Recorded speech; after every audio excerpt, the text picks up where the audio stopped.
It's 35 below. The wind is blowing at 20 meters per second. Exposed skin freezes in 4 minutes, and he has no gloves, no hat, and not a single chance. Daniel Carrick should be lying dead beneath the lake's ice. But instead, he's lying face down in the snow in the middle of a foreign blizzard, and for some reason, his body is still alive. An engineer's brain kicks in before a human's. Not where am I or why, but how much time do I have? 20 minutes, then hypothermia, then death. He rolls over. His knees won't bend. He forces them to bend.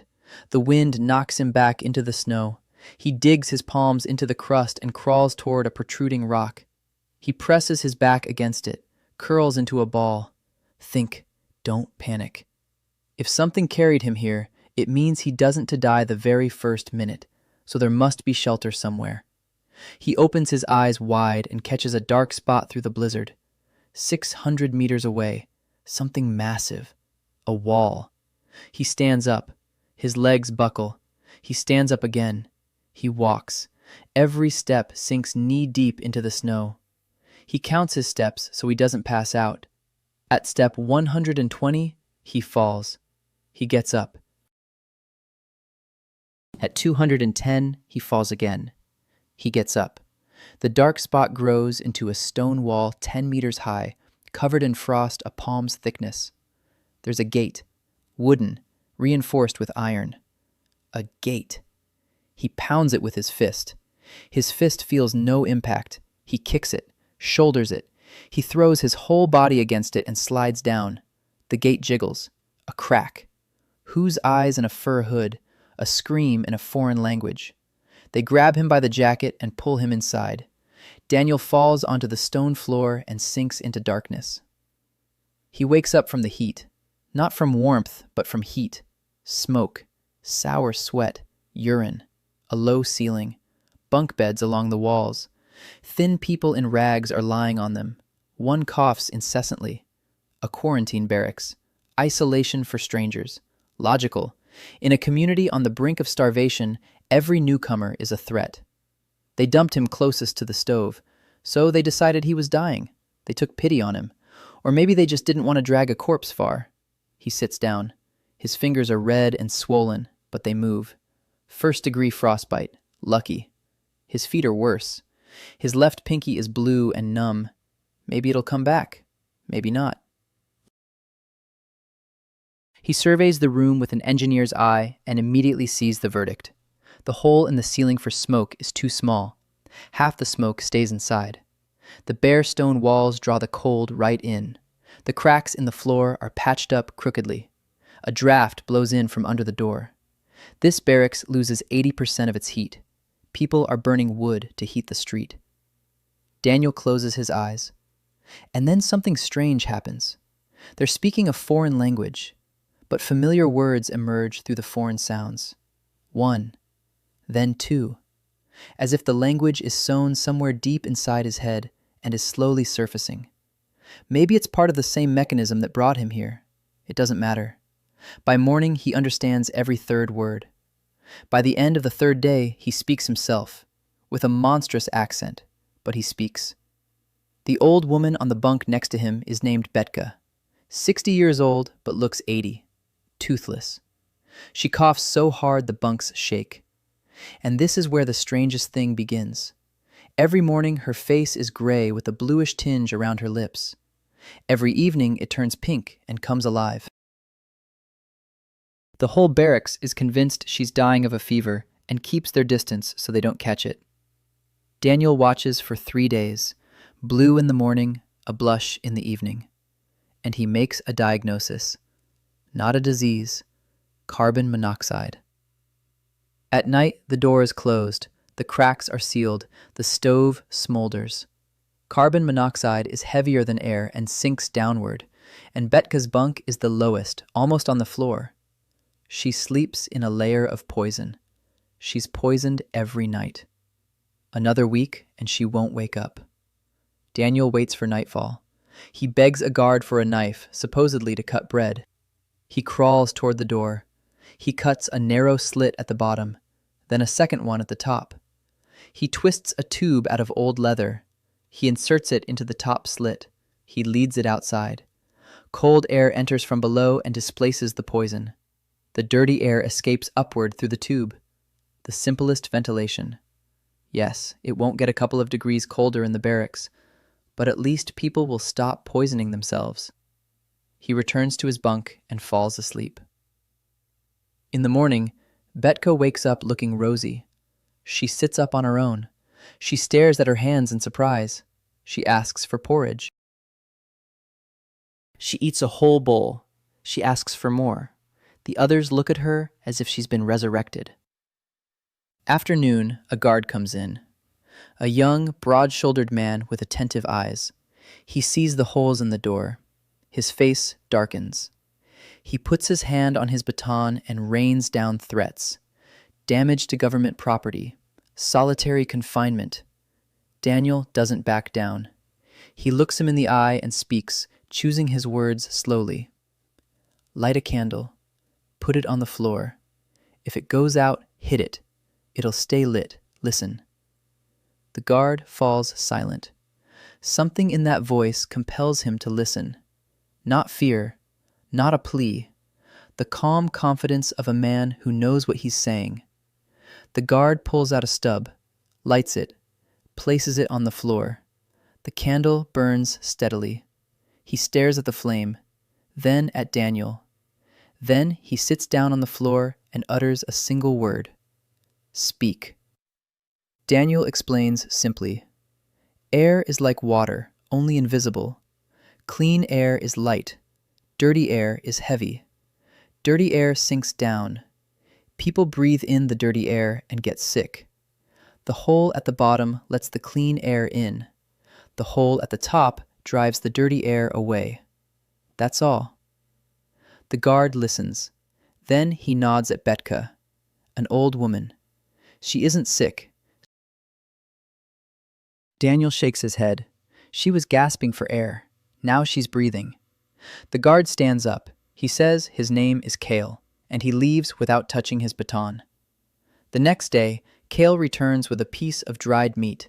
He tosses it onto the bunks and says that the guard barracks stink of smoke. 3 of his comrades have been coughing since fall. The medic keeps going on about winter fever. Daniel asks how many people sleep in the barracks. 40. How many stoves? 2. Are there windows? Boarded up for the winter. That's all. Daniel closes his eyes. 40 people, 2 stoves, 0 ventilation. The entire garrison breathes its own poison every night. He says he'll fix the barracks, but he needs to see it. Kale is silent for a long time. Quarantine prisoners aren't allowed to go out. Then describe it to me in your own words. Kale describes it. A long stone building, 2 stories, stoves downstairs, bunk beds on both floors, a hole in the roof above each stove. Daniel asks for a piece of coal and a flat stone. He draws. Here's the wall. Here's the stove. Smoke goes up. But warm air escapes through the same hole. You're losing heat. You need to separate them. Smoke separately through a narrow clay pipe. Seal the hole in the roof. Instead, make 2 slits in the walls, one at the bottom on the north side, one at the top on the south side. Fresh air comes in from below, warms up from the stove and rises. The dirty air goes out from the top. The heat stays inside. Kale frowns.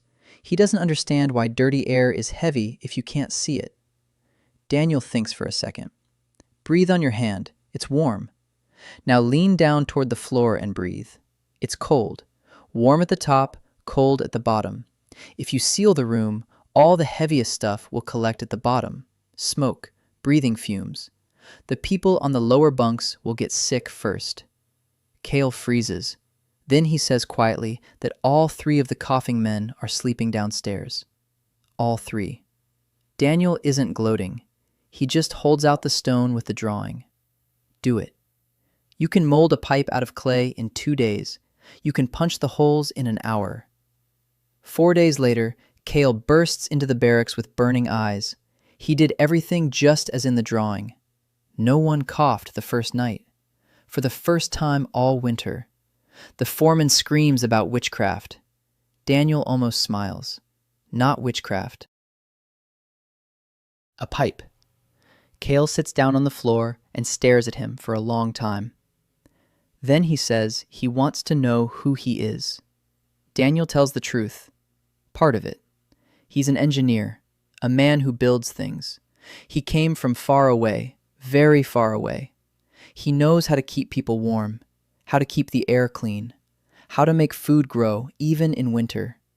Kale asks again, even in winter. Daniel nods. Underground. Kale is silent. Then he says there is a man who needs to hear this, but that man won't come to the quarantine barracks. A week passes. Daniel doesn't waste it. He builds a screen around the stove out of stones and clay, open at the back, closed at the front. The stones heat up from the fire and give off heat for another 4 hours after the flames die down. Before, they stoked the oven nonstop. Now 2 stoking sessions a day are enough. Betka crosses herself and whispers that he's a sorcerer. Daniel replies that the stones are hot because the fire is hot. Betka says that this is witchcraft. One morning, the door swings open and 2 people enter. Kale and a woman. Tall. Pale to the point of transparency. Black hair pulled back. Gray eyes with dark circles. She's wearing a fur coat. A nice one.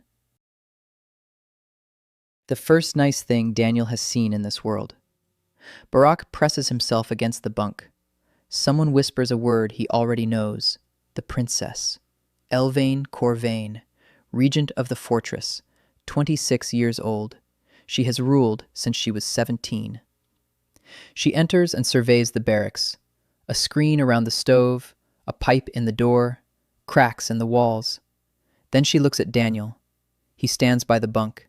He does not bow, not out of insolence, but because he does not know the local customs. Elvain approaches the stove. She touches the stones of the screen. They're warm. And the stove hasn't been burning for 2 hours. She turns to Kale. When was it last stoked? This morning. She looks at the warm stones again, then at Daniel, and utters a single word. Tell me. Daniel tells her. The air is like water. The heat rises. The stone retains the heat. The chimney carries away the smoke. The vent lets in fresh air. It's simple. Everything works. Elvain listens without interrupting. Then she asks what else he can do.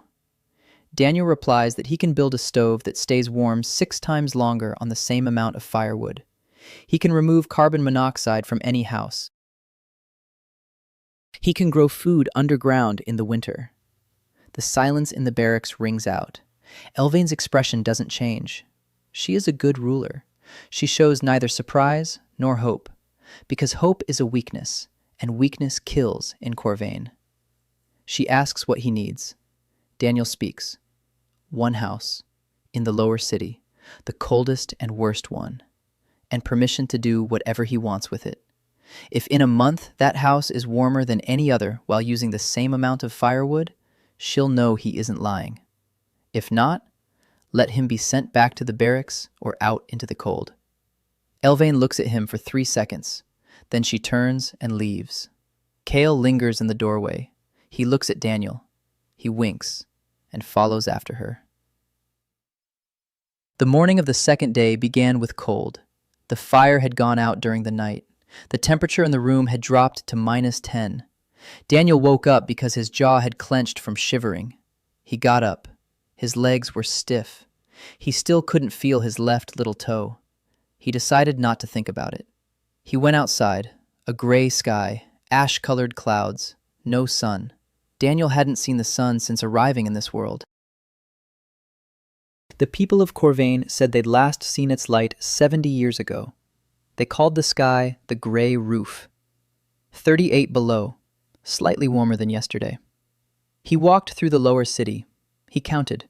32 houses, 24 inhabited, 8 abandoned. A population of about 150 people. A third of them were children and the elderly. Each house burned 4 to 6 logs a day. That's about 1,000 logs a week. Yet most of the houses were colder than his first design. The ceilings were full of holes. The walls had no plaster. The stoves were open with no chimneys. People warmed themselves with fire, not heat. They didn't understand the difference. Fire is light and heat right in front of your face. Heat is when the walls of a room give off stored heat for hours after the flame has gone out. The local builders stoves so they could see the flame. Daniel built stoves to heat the stone. He returned to his house. He sat down on the floor. He needed to build a rocket stove, a real one. Not the primitive version he'd put together yesterday, but a full-fledged design. A rocket stove works on a simple principle. The firebox is vertical and narrow.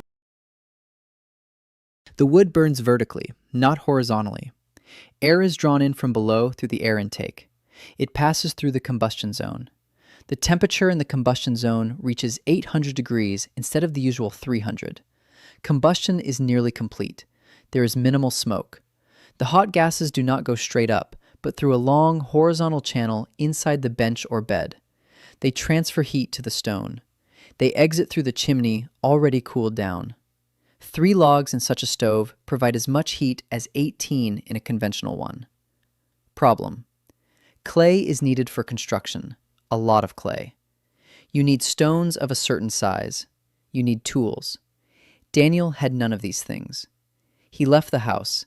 He knocked on his neighbor's door. A red-haired woman opened it. She looked at him silently.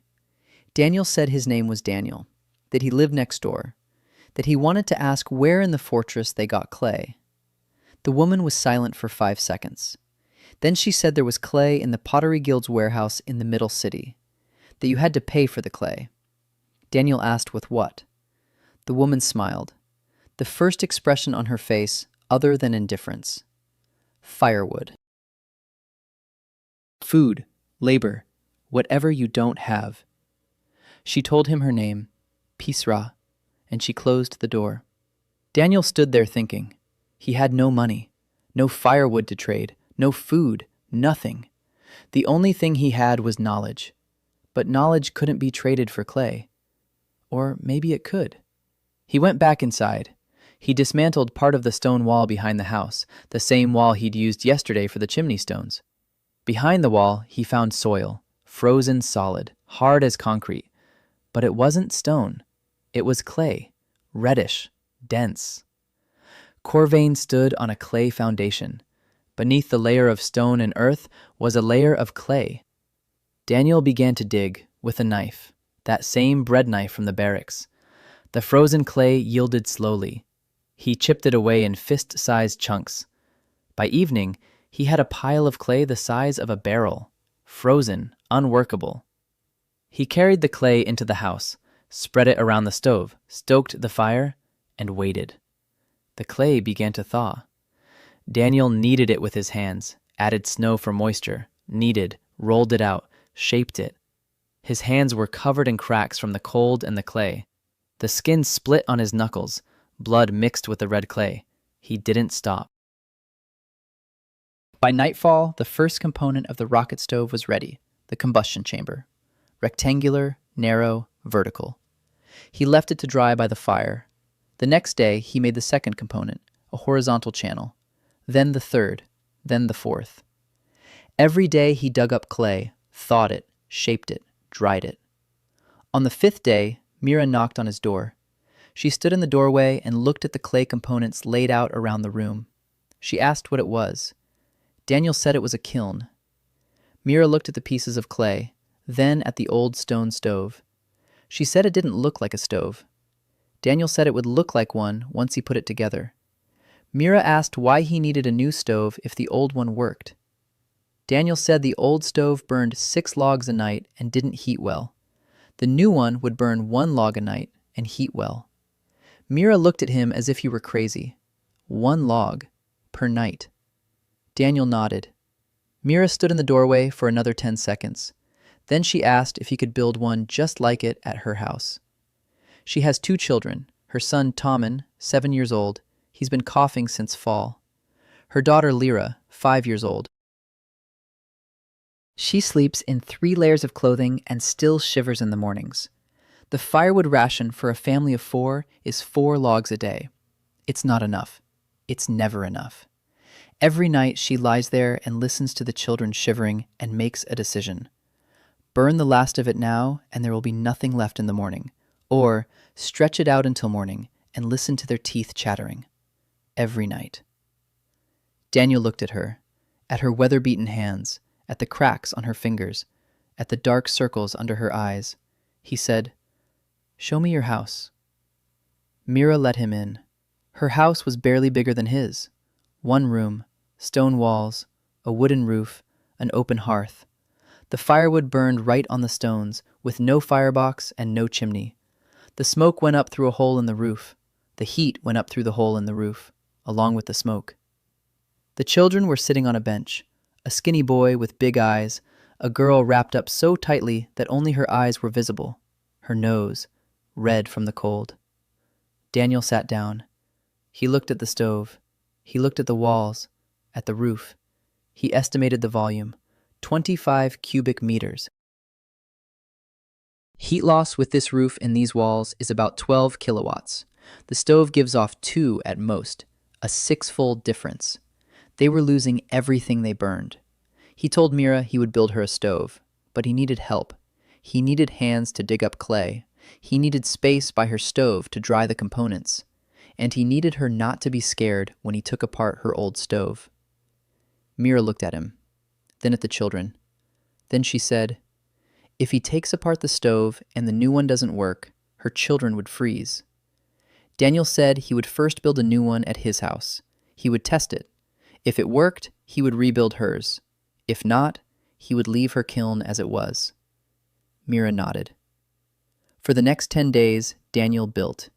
In the morning, he dug for clay. In the afternoon, he shaped it. In the evening, he assembled it. Mira came every day.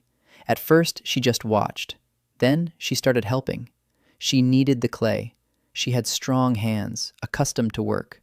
She kneaded the clay better than he did, faster, smoother.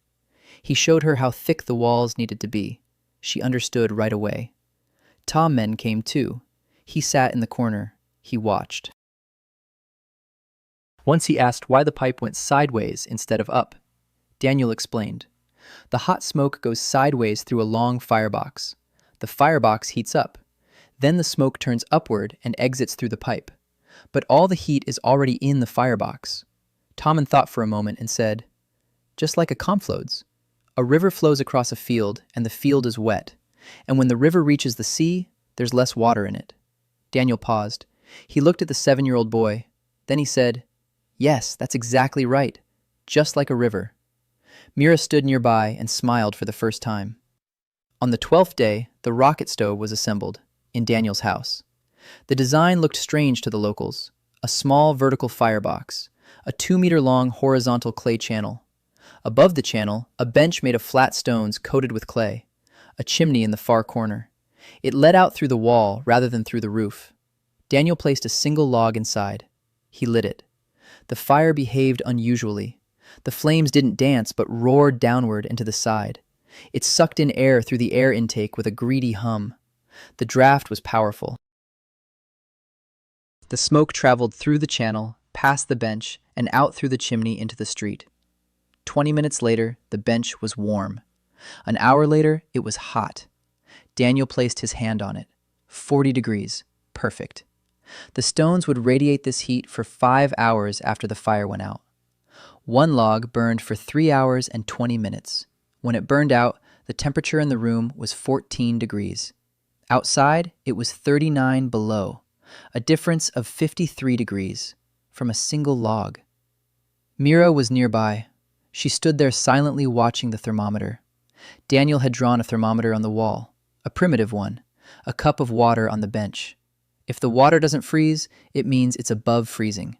If it evaporates, it's too hot. Between these 2 points, you can estimate the temperature. Mira looked at the cup of water. The water wasn't freezing. In a room where steam usually rose from your breath, the water remained liquid and warm. She touched the bench with her palm. She pulled her hand back.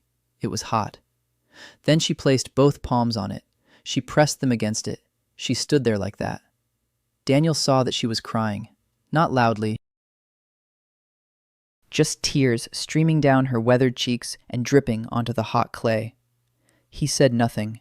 She said nothing. They stood in the warm room in silence, and that was more than words. The next day, they began building a stove in Mira's house. Now there were 3 of them, Daniel, Mira, and Kale, who came on his day off and brought a chisel and a hammer. He said he'd stolen them from the armory, but would return them. Daniel didn't ask any questions. He took the tools and got to work. With the chisel and hammer, the work went 5 times faster. They dismantled Mira's old stove. The children sat in Daniel's house, where the bench still held its warmth. In 3 days, they built a new one. Kale hauled stones, Mira mixed the clay, Daniel assembled it. He demonstrated, he explained, every element, why the firebox is narrow, because a narrow firebox creates strong draft. Why the flue is horizontal, because the hot gases transfer heat to the flue walls rather than into the sky. Why the chimney goes through the wall and not through the roof, because a hole in the roof is a hole in the insulation. Kale listened and memorized. Mira listened and memorized. The first time the stove was lit in Mira's house. Evening. Mira placed a single log in the stove. She lit it. The roar of the draft. The fire went down. The flue began to warm up. Half an hour later, the bench was warm. An hour later, it was hot. Tommen climbed onto the bench. He lay down, stretched out, closed his eyes. Lyra climbed up after him. She snuggled up to her brother. 5 minutes later, they were both... But for the first time that winter, they fell asleep without shivering. Mira stood and watched the sleeping children on the warm bench. Daniel was gathering his tools. Kale stood by the door. Mira turned to Daniel. Her voice was hoarse. She said only 2 words. She said, "Thank you." Daniel nodded. He went out. Kale followed him out. It was 43 degrees below zero outside. Kale stood there in silence. Then he said he would tell his foreman about the stove in the morning. Daniel said it was too early. 1 stove was a fluke. They needed 2, 3, 5. The word had to spread on its own, from the bottom up. Kale asked why. Daniel said that if he went to the princess now and said he could rebuild all the furnaces in the fortress, they'd declare him a heretic and burn him. People don't believe words. People believe their eyes. Let them see, Kale thought. Then he nodded. He said that Daniel thinks like a commander. Daniel said he thinks like an engineer. It's the same thing. The next 2 weeks were madness. Word got around. Mira's neighbors saw that less smoke was coming from her chimney. They dropped by. They found that the house was warm, that the children weren't coughing, that Mira was heating the house with a single log, 1 instead of 4. People didn't understand how it was possible, but they felt the warmth on their own skin, and that was stronger than any explanation. Arsa's widow was the first to come from the house across the street. She had an infant. The baby was sick. She cried and begged him to build her the same stove. Daniel said he would, but he needed help. Clay, stones, hands. Arsa brought her sister's husband, a sturdy man named Bot, quiet, suspicious, but his sister's wife was crying, so he came. Daniel showed him how to dig for clay. Bot dug, Daniel gathered. Mira mixed the clay. The 3rd stove was built in 2 days. They were getting faster. Then the 4th, the 5th. By the end of the 2nd week, 5 houses in the lower city had been converted. 5 rocket stoves. Firewood consumption in these houses dropped 6-fold. For the first time in years, 5 families slept in warmth. The lower city's total firewood consumption dropped by 20%, even though only a 5th of the houses had been converted. Word reached the middle city. It reached the upper city. It reached the barracks. It reached the prince's court. Kale arrived in the evening. His face was serious. He said that the captain of the guard had summoned him. He asked about the stranger from the lower city who was building strange stoves. Kale told the truth. The stoves work. People are warm. Less firewood is needed. The captain listened and sent him back. But Kale also said that Velkar had learned of Daniel, the high priest of the hearth. the man who believed that warmth was given by the ancestors through the sacred hearth, and that any attempt to obtain warmth by other means was heresy and an insult to the dead.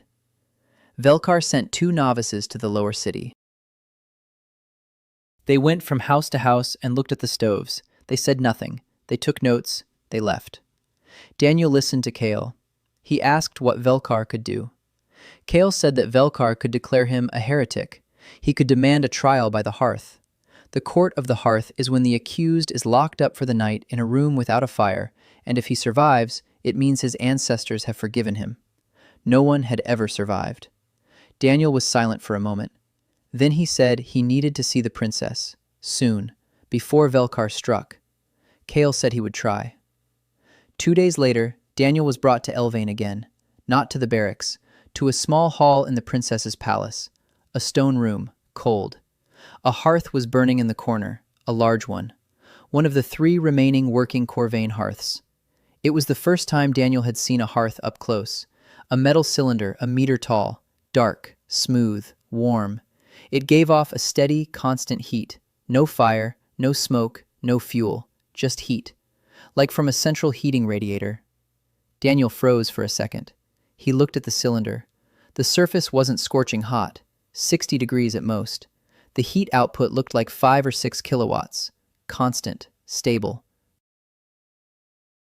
For 200 years now. This isn't magic. It's a radioisotope thermoelectric generator, or something like that. A nuclear heat source. His heart sank. If the hearth are reactors, then the previous civilization was a technological one, and it destroyed itself. He looked away from the hearth. Later. He'd deal with that later. Right now, the main thing was to survive. Elvain was sitting at the table, pale, tired. Her gray eyes looked straight ahead. A man in a dark robe stood nearby, thin, old, with a long face and eyes that didn't blink. Velkar, a priest of the hearth. Daniel understood this without needing to be told. Elvain spoke. She said that she had received reports about the furnaces in the lower city, that firewood consumption had decreased, that the people were satisfied. She wanted an explanation. Daniel began to explain, simply, as always. An open fire loses heat. A closed firebox retains it. A long flue transfers heat to the stone. The stone transfers heat to the room. Less firewood is needed. Much less. He spoke for a minute, maybe 2. Velkar interrupted. His voice was quiet and steady. He said that heat belongs to the ancestors. That the hearthholds bestow heat by the will of those who have passed on. That to build heat with one's own hands is to reject the gift of the ancestors. That is heresy. Daniel looked at Velkar, then at Elvain, then back at Velkar, and said calmly, "The hearthstones are dying out. 2 out of 5 are already dead. How much longer will the 3 remaining ones burn? 20 years? 50? 100? But they will go out. And then what?" Silence. Velkar didn't blink. He said that when the last hearthstone goes out, the ancestors will take their children to be with them. This is not a punishment. It is a return. Daniel understood. Velkar is not evil. Velkar believes, sincerely and completely. He believes that death from the cold is a reunion with the ancestors, that trying to save oneself is a rejection of a heavenly gift. You cannot argue with someone like that. An argument would only strengthen him. Daniel turned to Elvain. He said, 5 houses in the lower city, 5 families. The firewood they save is 20 logs a day. 20 logs is 4 bundles. 400 bundles over the winter. 400 bundles is the survival of 10 more families. If we remodel all the houses in the lower city, the savings will amount to 120 bundles a week. If we remodel all the houses in the fortress, the savings will cover the firewood shortage completely. Corvain will stop freezing, not because there will be more firewood, but because they will stop wasting it. Elvain listened. Her face remained unchanged, but her eyes, something flickered in her eyes. 400 bundles. These were not abstract numbers. These were lives. She knew by name everyone who had died last winter from the cold. 213 people. Velkar spoke again, quieter, more menacing. He said that numbers were the language of deception, that a stranger had come from nowhere and wanted to turn people away from the faith, that darkness lay behind his words. Elvain raised her hand. Velkar silence. She stood up. She walked over to Daniel. She stopped 2 steps away. She spoke quietly so that only he could hear. How many more houses can you rebuild before the end of winter? Daniel did the math. With the current workforce, 3 workers, him, Mira, Bot, Kale on weekends. There's clay, there are stones. He can build 2 houses a week. 3 months until the end of winter, 24 houses. The entire lower city, he said. The entire lower city. Elvain looked him in the eyes. 3 seconds. Then she turned to Velkar and said the experiment would continue, that the lower city would get the outsider until the end of winter. If by spring the result was as he promised, she would consider an extension. If not, the outsider would face trial before the council. Velkar didn't argue. He bowed. He left. But the look he gave Daniel before leaving was such that Kale later said, "Watch your back." Work began the day after the meeting with Elvain. Daniel returned to the lower city and gathered everyone who lived in the 5 renovated houses, 9 adults.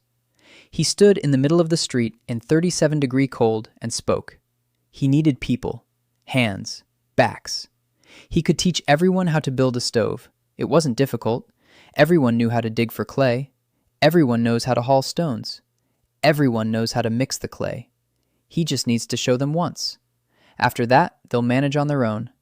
But he needs each converted house to provide 1 person for the construction of the next one. Mira stood next to him. She said she already knew how, that she'd show the women. Bot said he could too. He'd show the men. Arsa held her child close to her chest. She said her child had stopped coughing, that she'd do anything. Daniel nodded. They began. The system was simple. While Daniel builds the next oven, 2 apprentices work nearby and memorize the process. By the 3rd oven, the apprentice builds it himself while Daniel watches and corrects him. By the 5th, the apprentice becomes a master and takes on his own apprentice. A pyramid, exponential growth. First week, 2 houses, Daniel and Mira. Second week, 4 houses, Daniel, Mira, Bot, and a new guy named Dagger. Young, broad-shouldered, quiet. Former coal miner. Lost his job when the mine collapsed. Golden hands. Daniel showed him the design once. Dagger replicated it perfectly. Third week, 7 houses, 4 crews, an assembly line. 1 crew digs the clay. The 2nd mixes it. The 3rd shapes the elements. The 4th assembles. Daniel walked among the crews and checked, corrected, explained over and over again. Why the firebox had to be exactly that width. Because if it's wider, the draft weakens and combustion is incomplete. If it's narrower, the firewood won't fit. Why the flue had to slope 2 fingers per meter. Because the hot gases had to move on their own without forced draft. Why the hearth couldn't be thicker than 2 palms. Because if it's thicker, the stone will take a long time to heat up and a long time to cool down. You need balance. Quick to absorb, slow to release. People learned.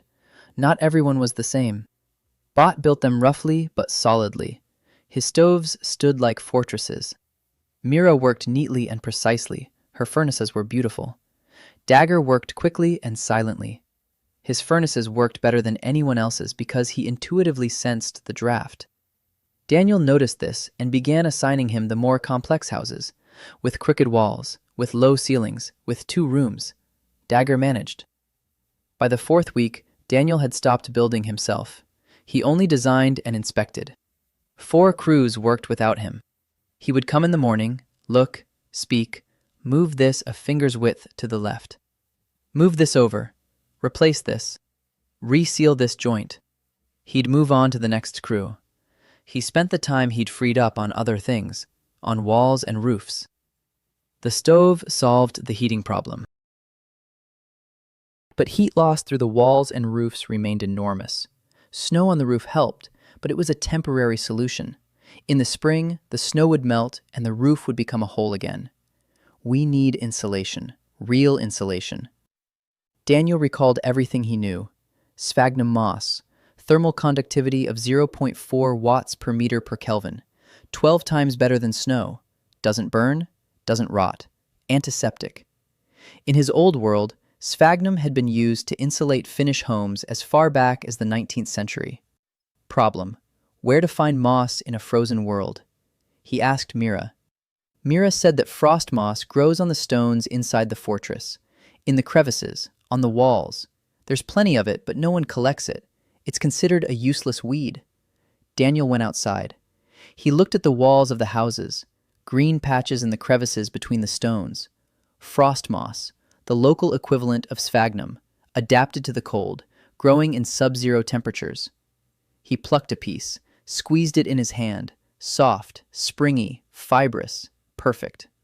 Daniel organized a collection effort, the children. In the lower city, there were about 30 children over the age of 5. They were all sitting at home because there was nothing to do. He gathered them together, explained. Gather moss from the walls, everyone, as much as you can. Bring it to Mira's house. For every sack of moss, hot porridge from the communal cauldron.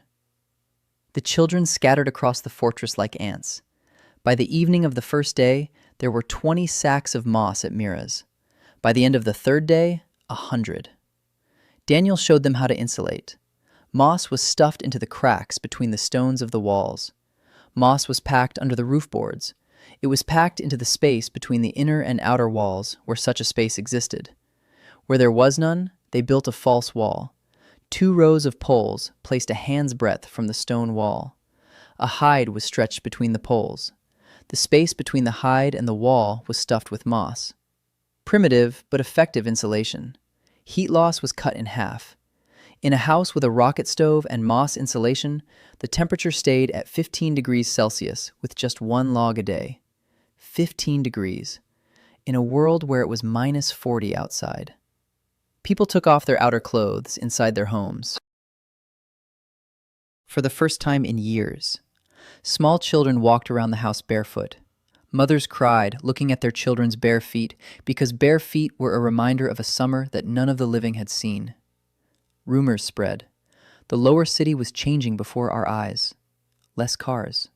Voices came from the houses. Not coughs, voices. People were talking, laughing. Because when you aren't cold, you can think about something other than the cold. For the first time in 10 years. But Daniel saw further. Stoves and insulation solved the problem of heat. They didn't solve the problem of food. Wayne lived on rations. Every family received a daily ration, a small bag of grain, a piece of salted meat, sometimes dried fish, sometimes a frozen turnip, sometimes nothing. Mira's children would eat their ration in 10 minutes and go hungry for the rest of the day. That's how everyone lived. Hunger was constant. Not sharp, dull, aching. As familiar as the cold. People didn't die of hunger because the ration kept them alive. But they weren't really living. They were merely existing. Thin, pale, with sunken eyes, with brittle bones. Daniel knew that stoves wouldn't save the world. Warmth is the first step. Food is the second. And he already knew what to do. An underground greenhouse. The principle is simple. 3 meters underground, the temperature is constant. In this world, when it's minus 40 at the surface, it's about minus 5, 3 meters down. Cold, but not fatal for plants. If you insulate the walls and ceiling and add a heat source, you can raise the temperature to 10 degrees above zero. Enough for green onions, radishes, edible moss, mushrooms, potatoes if we're lucky. Light from oil lamps with reflectors. Not ideal, but enough for plants that don't require bright light. Problem: digging frozen soil by hand is hellish work. He needs a room. Done. Already dug up. He asked Mira if there were any basements in the lower city. Mira said there were, under an old warehouse at the edge of the block. The warehouse collapsed 3 years ago and was abandoned, but the basement is intact, large, stone. It was used to store grain when there was still grain. Daniel went to take a look. The ruins of the warehouse were covered in snow. He cleared the entrance. He went down the stone steps. The basement, 30 meters long, 10 meters wide. A vaulted stone ceiling, 2.5 meters high. The walls were frozen solid but intact. The floor was dirt. Daniel took out a candle stub. He lit it. He looked around. 300 square meters. With proper planning, 300 square meters could grow enough greens to feed 50 people. Not to their fill, but to supplement their rations, to provide vitamins, to provide flavor, to provide hope. He pressed his palm against the wall. Cold, but not icy. 7 degrees below zero. At a depth of 3 meters, the soil maintained its temperature, just as he had calculated. Now for the plan. Insulate the walls with moss. Set up 2 rocket stoves at the entrance. Raise the temperature to +8, +10. Install shelves along the walls. Place boxes of soil on the shelves. Hang oil lamps above the boxes with reflectors made of polished metal or sanded stone. The lamps will provide light and extra heat. Water from snow. Melt it and channel it through gutters. Seeds. That's the main question. Where to get seeds? Mira said she had a supply, a small one. A little bag of onion seeds. A little bag of radish seeds. A handful of something she called winter grass. She also had dried iceberry tubers that sprout at the right temperature. Not much, but enough to start with. Daniel asked where she got the seeds. Mira said her late husband was a coal miner. He traveled far beyond the walls. Once he found an abandoned farmstead where someone had once tried to grow plants indoors. Everyone had died, but the seeds in the clay pots had survived. Her husband brought them back. Mira kept them. She didn't know why. She just couldn't bring herself to throw them away. Daniel looked at her. He said that her husband had saved people he would never see. Mira turned away. She stood with her back to him. Then she said she'd show him where the seeds were. They got to work. Daniel, Mira, Kale, Bot, Dagger, and 4 more volunteers from the lower city. 9 people. They worked every day. In the morning and afternoon, crews built stoves in the remaining houses. In the evening, Daniel and Mira worked in the basement. They insulated the walls, assembled stoves, built shelves. Daniel taught Mira how to make reflectors for the lamps. Flat stones polished to a shine with sand. Primitive, but they doubled the light. 1 lamp with a reflector gave as much light as 2 without. Lamp oil was a problem. Oil was food. Every drop of oil used for a lamp was a drop of oil not in a child's mouth. Daniel did the math. To light a 300 square meter greenhouse, 30 lamps were needed. 30 lamps burned about 2 liters of oil per day. 2 liters of oil was the daily fat ration for 10 people. Too much. A different solution was needed. He thought about it for 2 days. Then he found it. Not all plants require constant light. Mushrooms don't need light at all. Green onions require a minimum, 4 hours of dim light a day. Radishes, 6 hours. So there's no need to light the entire greenhouse. We need to divide it into zones. A mushroom zone without light. An onion zone for 4 hours a day. The radish zone gets 6. The lamps are portable. In the morning, they're positioned over the radishes. During the day, they're moved over the onions. At night, they're turned off. Fuel consumption drops from 2 liters to 0 to 4 liters. Acceptable. When he explained this system to Mira, she stood there silently for a minute.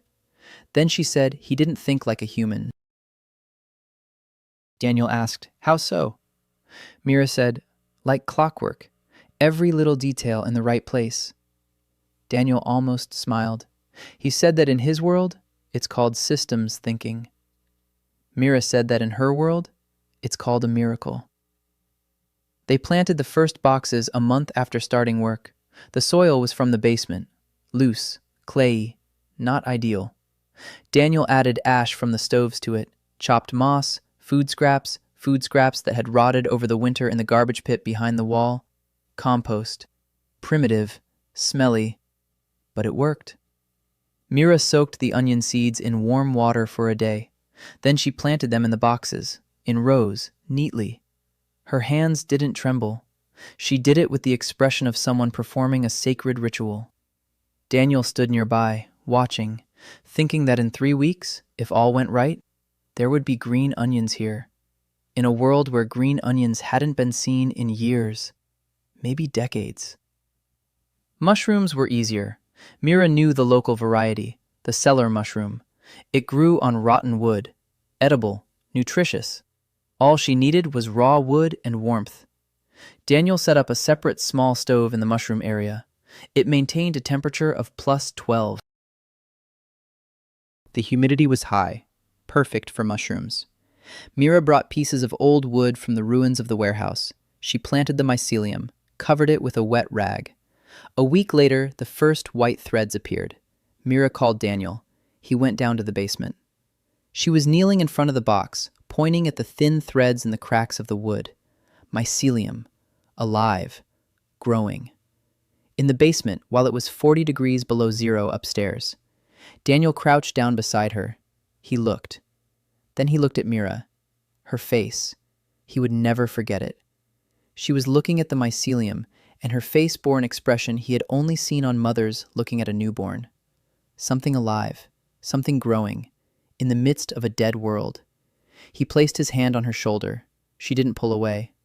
They sat like that in the warm basement by the light of an oil lamp, watched the white threads of the mycelium, and to both of them, it seemed like the most important thing they had ever seen in their lives.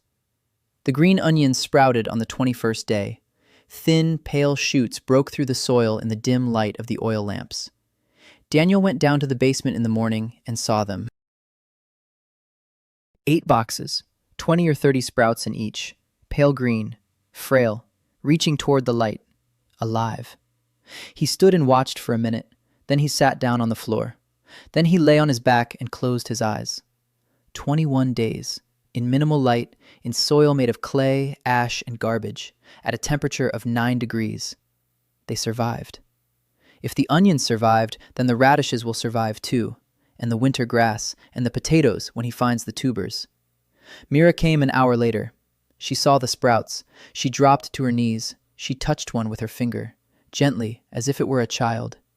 Then she turned to Daniel. Her eyes were wet. She said she hadn't believed it. The whole time they were digging and building and planting, she hadn't believed it. She thought he was crazy, that the seeds had rotted, that nothing would grow. And here it was. Daniel said he hadn't been sure either, not 100% sure. Local seeds, local soil, an unfamiliar climate. He'd calculated everything he could, but life doesn't obey calculations entirely. Mira smiled. She said those were the first honest words he'd spoken in 2 months. They laughed, quietly, in the basement. Over 8 boxes of pale onions. It was the first time Daniel had laughed in this world. The news spread within a day, not because anyone announced it, just because Mira's son Tommen saw the onions and ran to tell his friends. The friends told their mothers. The mothers told their neighbors. By evening, about 30 people had gathered at the basement entrance. Daniel didn't want to let everyone in. The plants were fragile. One careless move and a box would be overturned. Mira said people needed to see, that they wouldn't believe it until they saw it. Daniel thought it over and agreed, but on one condition: 3 people at a time, in silence, no touching with their hands. Mira organized a line. Daniel stood inside and watched. People came in. The first man entered, a sturdy man, bearded, the kind who stays silent all day and moves stones. He saw the sprouts. He froze. He stood there. He walked out without saying a word. An old man was the second to enter, blind in one eye. He leaned over the box. He stared at it for a long time with his one eye. Then he straightened up. Tears streamed down his wrinkled face. He said one word: summer. And he left. The third to enter was a woman with a girl of about 4. The girl saw the green shoots and tried to grab them. Her mother caught her hand. The girl started crying. She wanted to touch them. Daniel approached. He crouched down in front of the girl. He gently plucked a small leaf. He gave it to her. The girl clutched it in her fist. She brought it to her nose. She sniffed it. Her eyes went wide. She turned to her mother and said it smelled green. Her mother hugged her daughter close and hurried out. Daniel saw that she was crying. The line stretched on all evening. By nightfall, all 150 residents of Lower City had been to the basement. Every single one, including those who couldn't walk. They were carried in. Betka came on her own, leaning on a cane. She looked at the sprouts. She looked at Daniel. She said he was definitely a sorcerer. Daniel said he was definitely not a sorcerer. Betka said a sorcerer wouldn't say he was a sorcerer. Daniel didn't know what to say. Betka laughed, a toothless, hoarse laugh. The first laughter he'd heard at Corvain. The next day, Kale came. His face was troubled. He said that Velkar knew, that the novices had reported it, that the priest was convening a council of elders, that the word heresy was being spoken more and more often. Daniel asked when the council would be held. Kale said, in 3 days. Daniel nodded. 3 days. In 3 days, the first leek would be long enough to harvest. He asked Kale to deliver a message to the princess. Tell her to the cellar in 3 days, in the morning. Kale asked why. Daniel said that when she saw it, she wouldn't need words. 3 days passed quickly. Daniel spent them in the cellar, monitoring the temperature, checking the humidity, moving the lamps around. The onion was growing. Slowly, but growing. In 3 days, it had grown 4 centimeters. The radishes had sprouted, tiny ones, 2 leaves. The mushrooms and the logs had swollen into white knobs. In a week, they would be ready to harvest. On the morning of the 3rd day, Daniel cut the onion, carefully, with a knife, leaving the roots in the ground for the next harvest. He gathered 2 handfuls of green feathers, spread them out on a clean cloth. It smelled sharp, fresh, the scent of life. In a world where everything smelled of smoke, cold stone, and unwashed bodies, the smell of fresh onions was like a blow. Elvain arrived accompanied by Kale, alone, no entourage, no Velkar. She descended the steps. She stopped. She looked at the cellar, at the shelves, at the crates, at the pale green sprouts, at the mushroom logs with white cones, at the cloth with the sliced onions. Daniel was silent. He waited. Elvain walked over to the box of onions. She bent down. She inhaled. She closed her eyes. She stood like that for 5 seconds.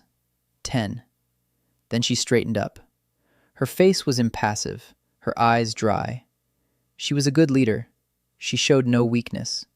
But her voice faltered when she asked, "How many?" Daniel understood the question.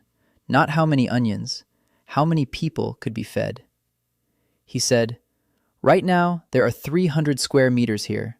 With a full crop in 2 months, this greenhouse can produce green onions and mushrooms for 50 people. Not as a main meal, as a supplement. Vitamins, flavor. If we expand it, if we dig a second basement, then for 100, for 200, for 500. There are abandoned basements in the Corvina. There are old mines. There are foundations of collapsed buildings, all that space, potential greenhouses. All we need is heat and hands. They have heat now, hands too." Elvain listened. Then she said the council was meeting today, that Velkar was demanding a trial, that the charge was heresy. Daniel asked if he could be present. Elvain said the accused does not speak at the council. His defender speaks for him. Daniel has no defender. He is a stranger, a foundling, without family, without a... By the law of the fortress, there is no one to speak for him.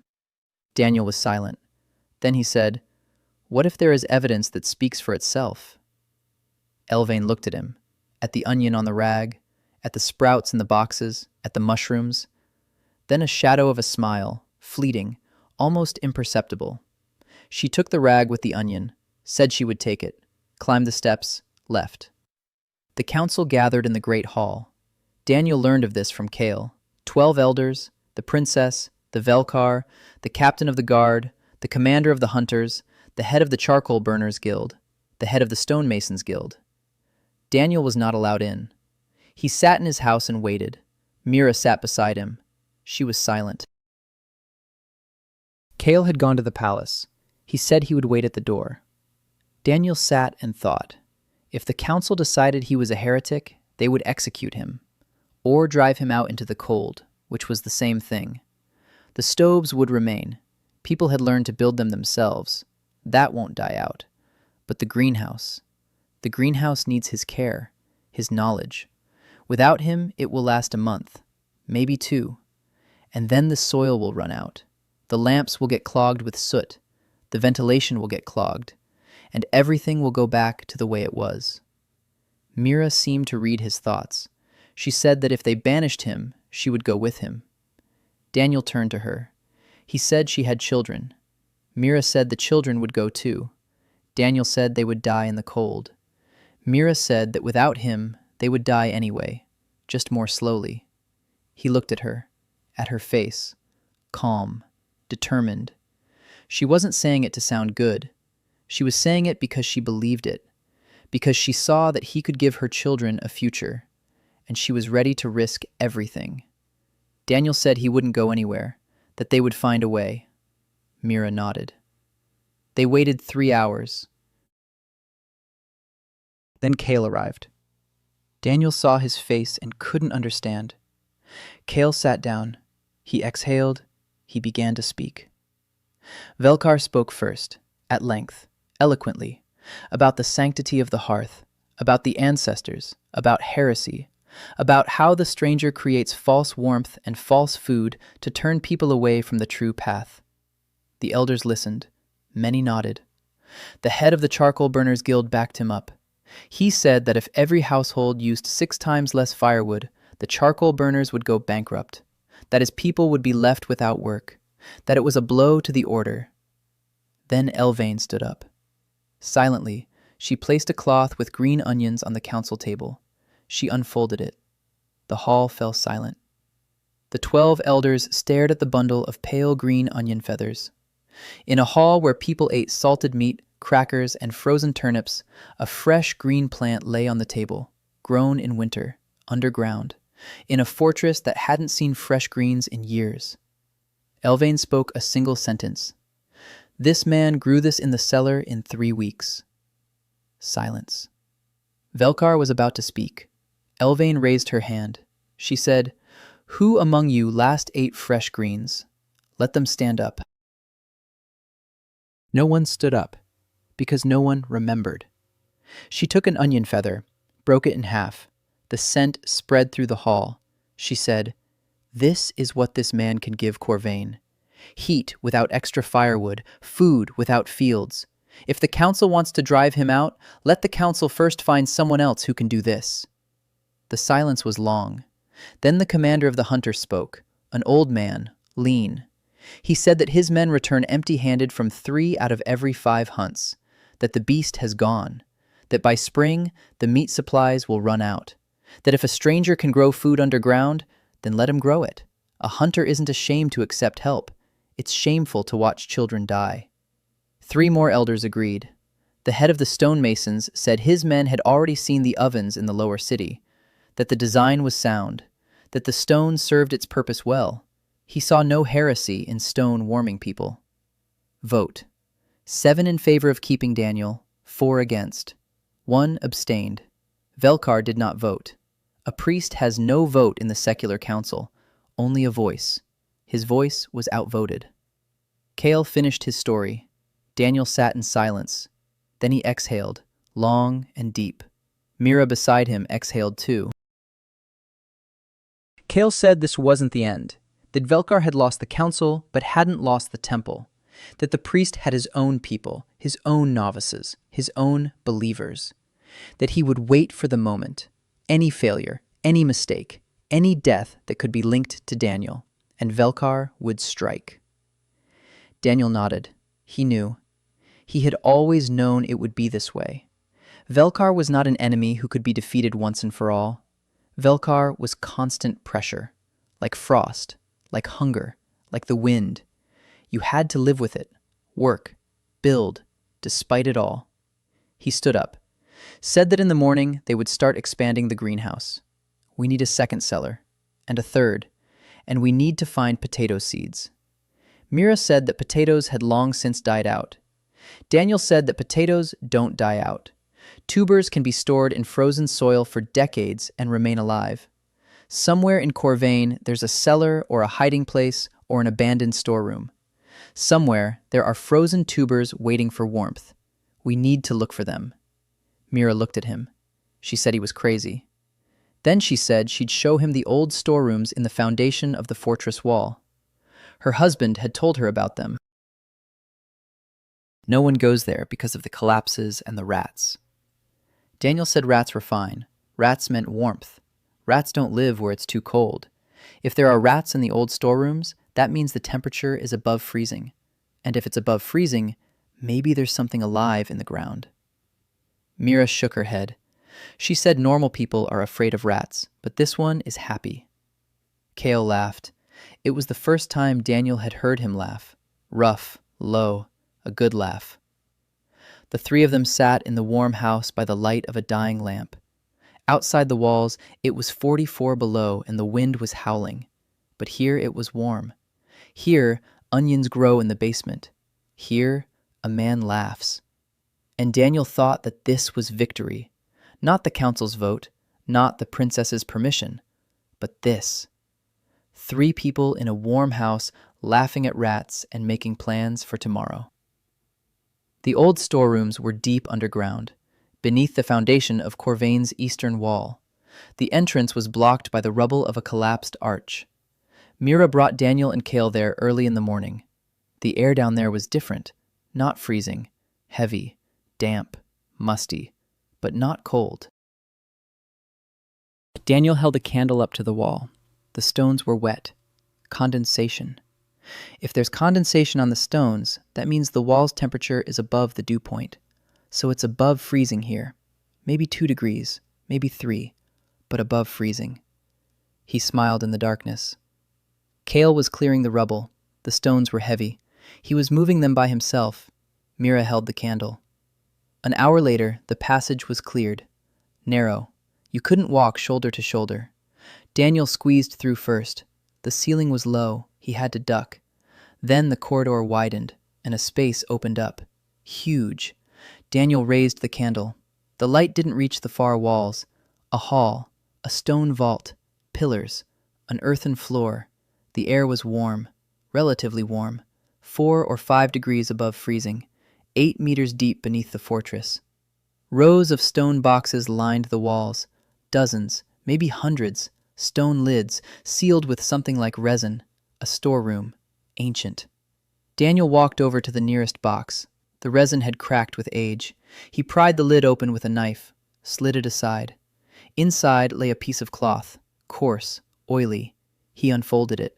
Grain, small, dry, darkened by time. He took a handful, sniffed. Wheat, or something like wheat. Frozen, dry. Dead or alive, he couldn't tell. He'd have to sprout it and see. He opened the next box. Turnip, dried, black, crumbled at the touch. Dead. Third box, something round, hard, the size of a fist. Daniel took one out. He turned it over in his hands. His heart began to race. A tuber, wrinkled, dried out, but whole. He cut it open with a knife. Inside was white flesh with a yellowish tint, moist, not rotten, not frozen, living tissue. Daniel sat down on the floor. He held half a tuber in his hands and looked at the white-cut surface. A potato, or its local equivalent. Stored in a stone box sealed with resin at a constant +4 degrees, for years, maybe decades, maybe centuries, under ideal conditions, in the dark, at a stable temperature, in dry conditions. Whoever put them here knew what they were doing. This isn't a random storage site. It's a purpose-built archive of seeds and tubers, a genetic bank, left for those who come after. Mira came down after him. She saw the boxes. She walked over. She looked at the tuber in Daniel's hands. She asked what it was. He said, "Food. Real food. Filling. High in calories. From one such tuber, you can grow 10. From 10, 100. From 100, 1,000. In 2 or 3 harvests, you can feed the entire lower city. In a year, the entire fortress." Mira looked into the darkness of the hall, at the rows of boxes stretching into the gloom. How many were there? Daniel didn't know. They spent 3 hours counting. 214 stone crates. Of those, 173 were sealed. 41 were open or damaged. The contents varied. Grain, tubers, dried roots, seeds in small clay vessels, oiled cloth, rope, tools, metal ones, rusty but recognizable, chisels, drills, saws, items that were either absent or in short supply in Corvain. And in one box in the far corner of the hall lay what made Daniel stop and stand motionless for a long time. Plates. Thin metal, with drawings engraved on them. Not drawings, blueprints, schematics. He brought them closer. The first plate depicted a structure, a cylinder, with pipes, with a chamber inside, with markings in a language Daniel didn't know. But he recognized the structure. He had seen such diagrams in nuclear energy textbooks. It was a blueprint of a reactor. Small, compact, autonomous. The hearth. A blueprint of the hearth. His hands were shaking, not from the cold, from realization. The former civilization had left behind not only seeds and tools, it had left instructions, a manual for repairing their own reactors, in case their descendants degenerated so much that they forgot what the hearth was. And they had forgotten. They hadn't just forgotten, they had deified what they didn't understand, turned physics into a religion, the reactor into a shrine, engineering into heresy. And the manual lay here, 200 meters beneath their feet, for 200 years. Daniel carefully gathered the plates, 18 of them, heavy, each the size of a palm. He wrapped them in cloth, put them in a box, and sealed it back up. Not yet. Not yet. If Velkar finds out that someone had found the hearth blueprints, it wouldn't just be heresy, it would be sacrilege. He'd be burned at the stake that very day. Mir said he'd found some old drawings. She didn't ask any questions. She felt it wasn't necessary. They carried 4 boxes upstairs, 2 with tubers, 1 with seeds, 1 with tools. Kale hauled 2 at a time, silently. The muscles in his neck bulged like ropes. Another box caught Daniel's attention, a small one, standing apart from the rest. A symbol was engraved on the lid, a circle with a dot in the center, like a target or like an eye. Daniel opened it. Inside lay an object, one, about the size of 2 fists, metal, smooth, heavy.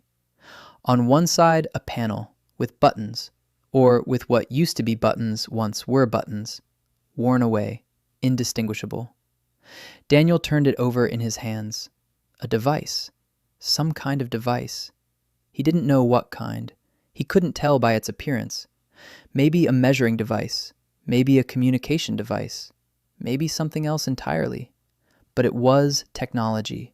Real technology, not the Stone Age, not the Middle Ages, technology of a level he could recognize but couldn't fully understand. He put the device back, closed the box, memorized the spot. He'd return when he was ready. They went upstairs. Daniel carried the box of tubers, holding it close to his chest. They went up to the lower city. Mira opened the door to her house. The children were inside, warmth from the couch. Tommen was reading, not a book. There were no books. He was reading the inscriptions on the walls that Daniel had drawn with charcoal. Diagrams, numbers, explanations. The boy memorized everything. Lyra was sleeping on the couch, wrapped in a fur, pink, warm. Mira set the box on the table, opened it, took out a tuber, showed it to the children. She said it would be food, lots of food, soon. Tommen touched the tuber. He asked how food could grow from a stone. Daniel explained. It's not a stone, it's alive. A plant is sleeping inside. If you put it in warm soil and give it water, it will wake up. A bush will grow from it. New tubers will grow new tubers, lots of them, 10 from one. Tommen listened. Then he said, like a mom, one mom and 2 kids, 1 tuber and 10 new ones. Daniel looked at the boy, then at Mira. Mira was smiling. They cut the 3 tubers into pieces. Each piece had an eye. From 3 tubers, they got 15 pieces, 15 future bushes. 15 bushes means 150 tubers in 2 months. 150 tubers is food for 30 people for a week, or seeds for the next harvest, which will be 10 times larger. Daniel chose the second option, not to eat, to plant everything. The first 3 harvests, all back into the ground, not a single tuber in his mouth. Only with the 4th harvest would it be possible to start eating and planting at the same time. That meant 4 months of hungry waiting. 4 months when people would see food and not be able to touch it. He explained this to Mira. She understood right away. She said she would explain it to the others. Daniel said it would be hard for the others to understand. That a hungry person doesn't think about the future. A hungry person thinks about the present. Mira said she was hungry too, and that she understood. So the others would understand too, if explained correctly. Daniel nodded. The next few days were filled with work. In the morning, the greenhouse. The onions were growing, the radishes were growing, the mushrooms were coming in. The first mushroom harvest yielded 2 kilograms. Mira made soup, real mushroom soup with green onions. The house smelled so good that the neighbors came knocking on the door. Mira ladled the soup into bowls, 3 spoonfuls for everyone who came. 3 spoonfuls of hot mushroom soup with fresh onions. People drank and remained silent. One woman stood with her eyes closed, holding the bowl with both hands. Daniel saw tears falling into the soup. She didn't wipe them away. During the day, the crews built stoves. 18 of the 24 houses had been renovated. 6 remained. Dagger led 3 crews himself. Daniel no longer checked his work. There was no need. Dagger built better than he did, more precisely, cleaner, with some kind of natural instinct for right angles and proper proportions. Daniel told him so. Dagger shrugged, said the stone tells you where it wants to go. You just have to listen. Daniel looked at him. He thought that in another world, this guy would be an architect. That evening, Daniel worked in the old storerooms, alone. He'd told Mir and Kael he was looking for more seeds. That was true, but not the whole truth. He went down to the box of metal plates, took them out, studied them by candlelight. The reactor blueprints were detailed. Each plate described a single component, a chamber, a fuel cell, a cooling system, a casing. He didn't understand the language, but the blueprints were universal. He was an engineer. He had been reading blueprints his whole life. Scales, proportions, cross-sections, everything was standard. A different civilization, but the engineering logic was the same. The hearth was a small reactor, a radioisotope thermoelectric generator, or something very similar. The fuel element decayed and gave off heat. The casing contained the radiation. The cooling system dissipated the excess. The design was built to last for centuries, but not for eternity. The fuel was burning out, slowly, very slowly, but it was burning out. 2 of Corvain's 5 hearthstones had already gone out. The 3 remaining were at different stages. One was still powerful, the second was weakening, the third was barely warm. In 20 or 30 years, the last one would go out. And without Daniel's furnaces and greenhouses, Corvain would die. But there was something else on one of the plates.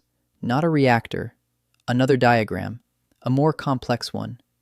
Daniel had stared at it for 3 evenings in a row and couldn't figure it out. Then he understood, and his breath caught in his throat. It was a reloading diagram, instructions for replacing a fuel cell.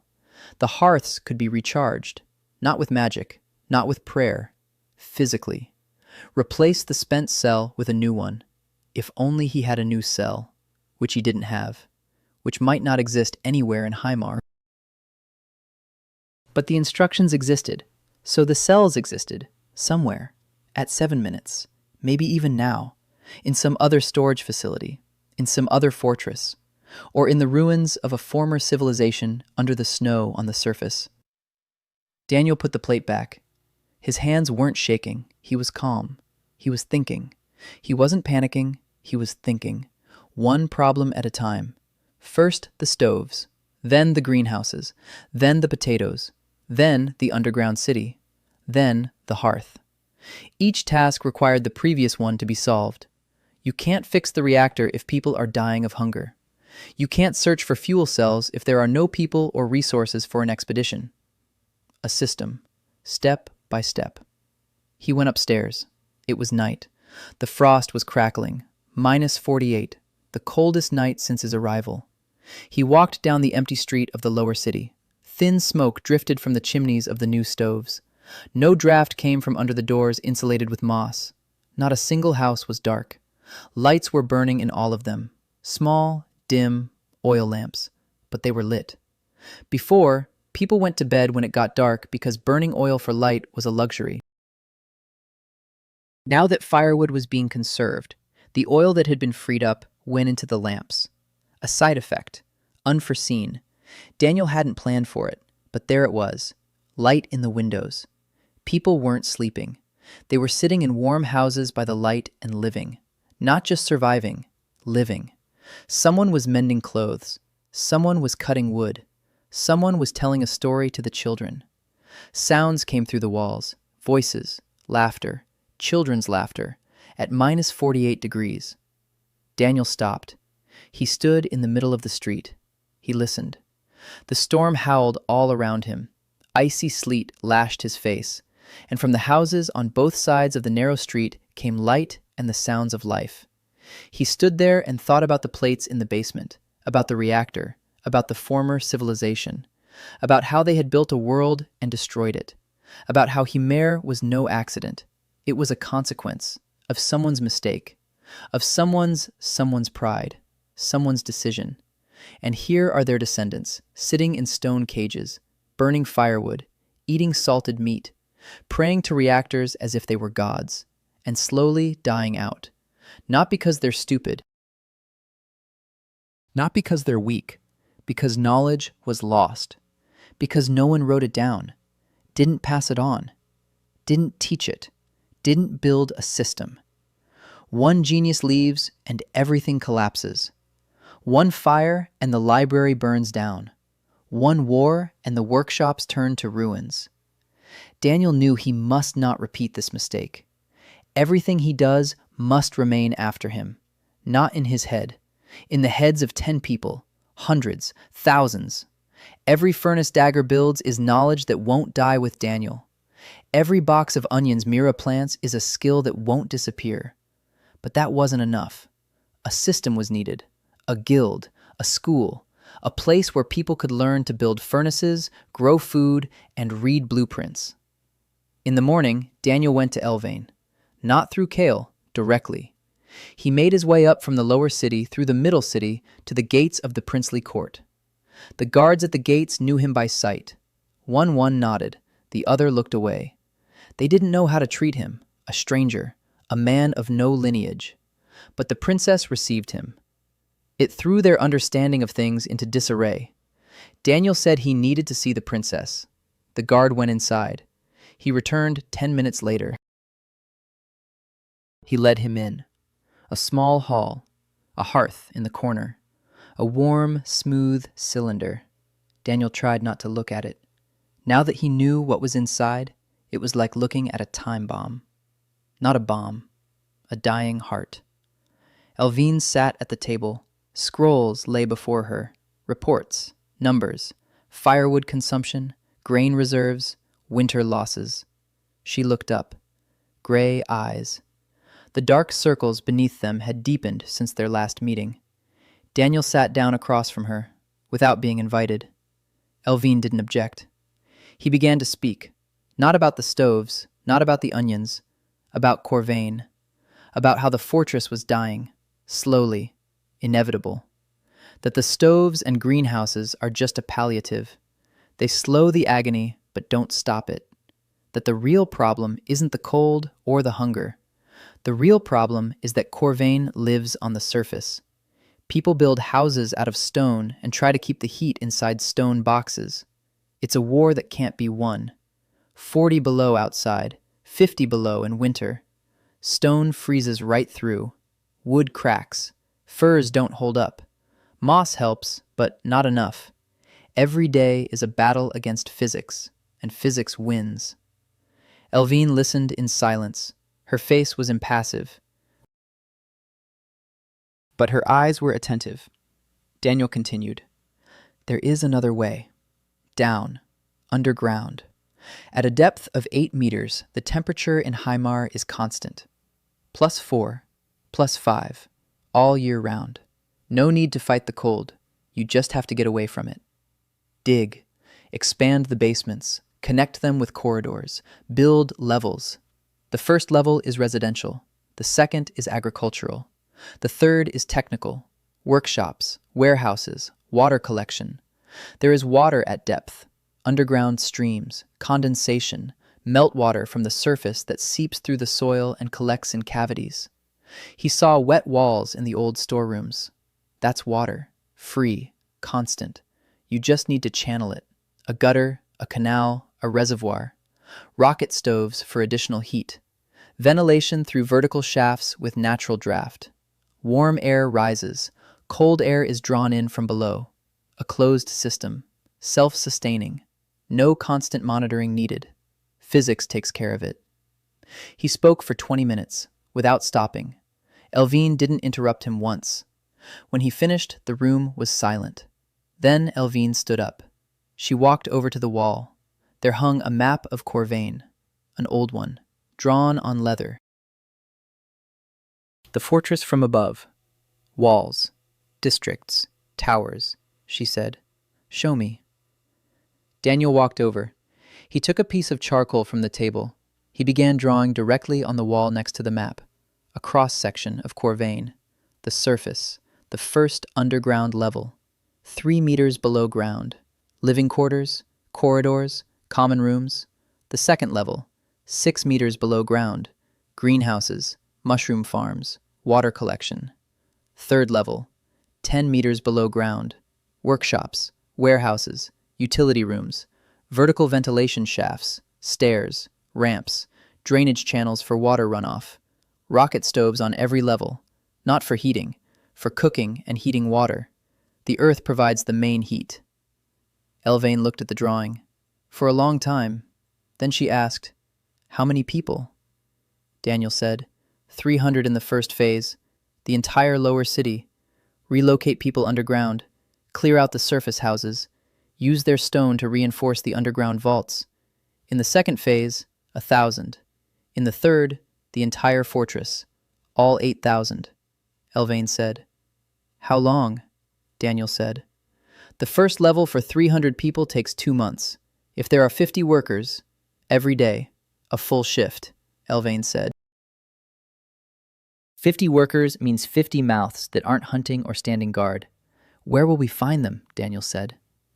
The rocket stoves have saved the lower city so much firewood that the charcoal burners have lost a quarter of their orders. The head of the Charcoal Burners Guild complained at the council meeting. His people are out of work. Here are the workers. Give them work. Digging. Elvane looked at him.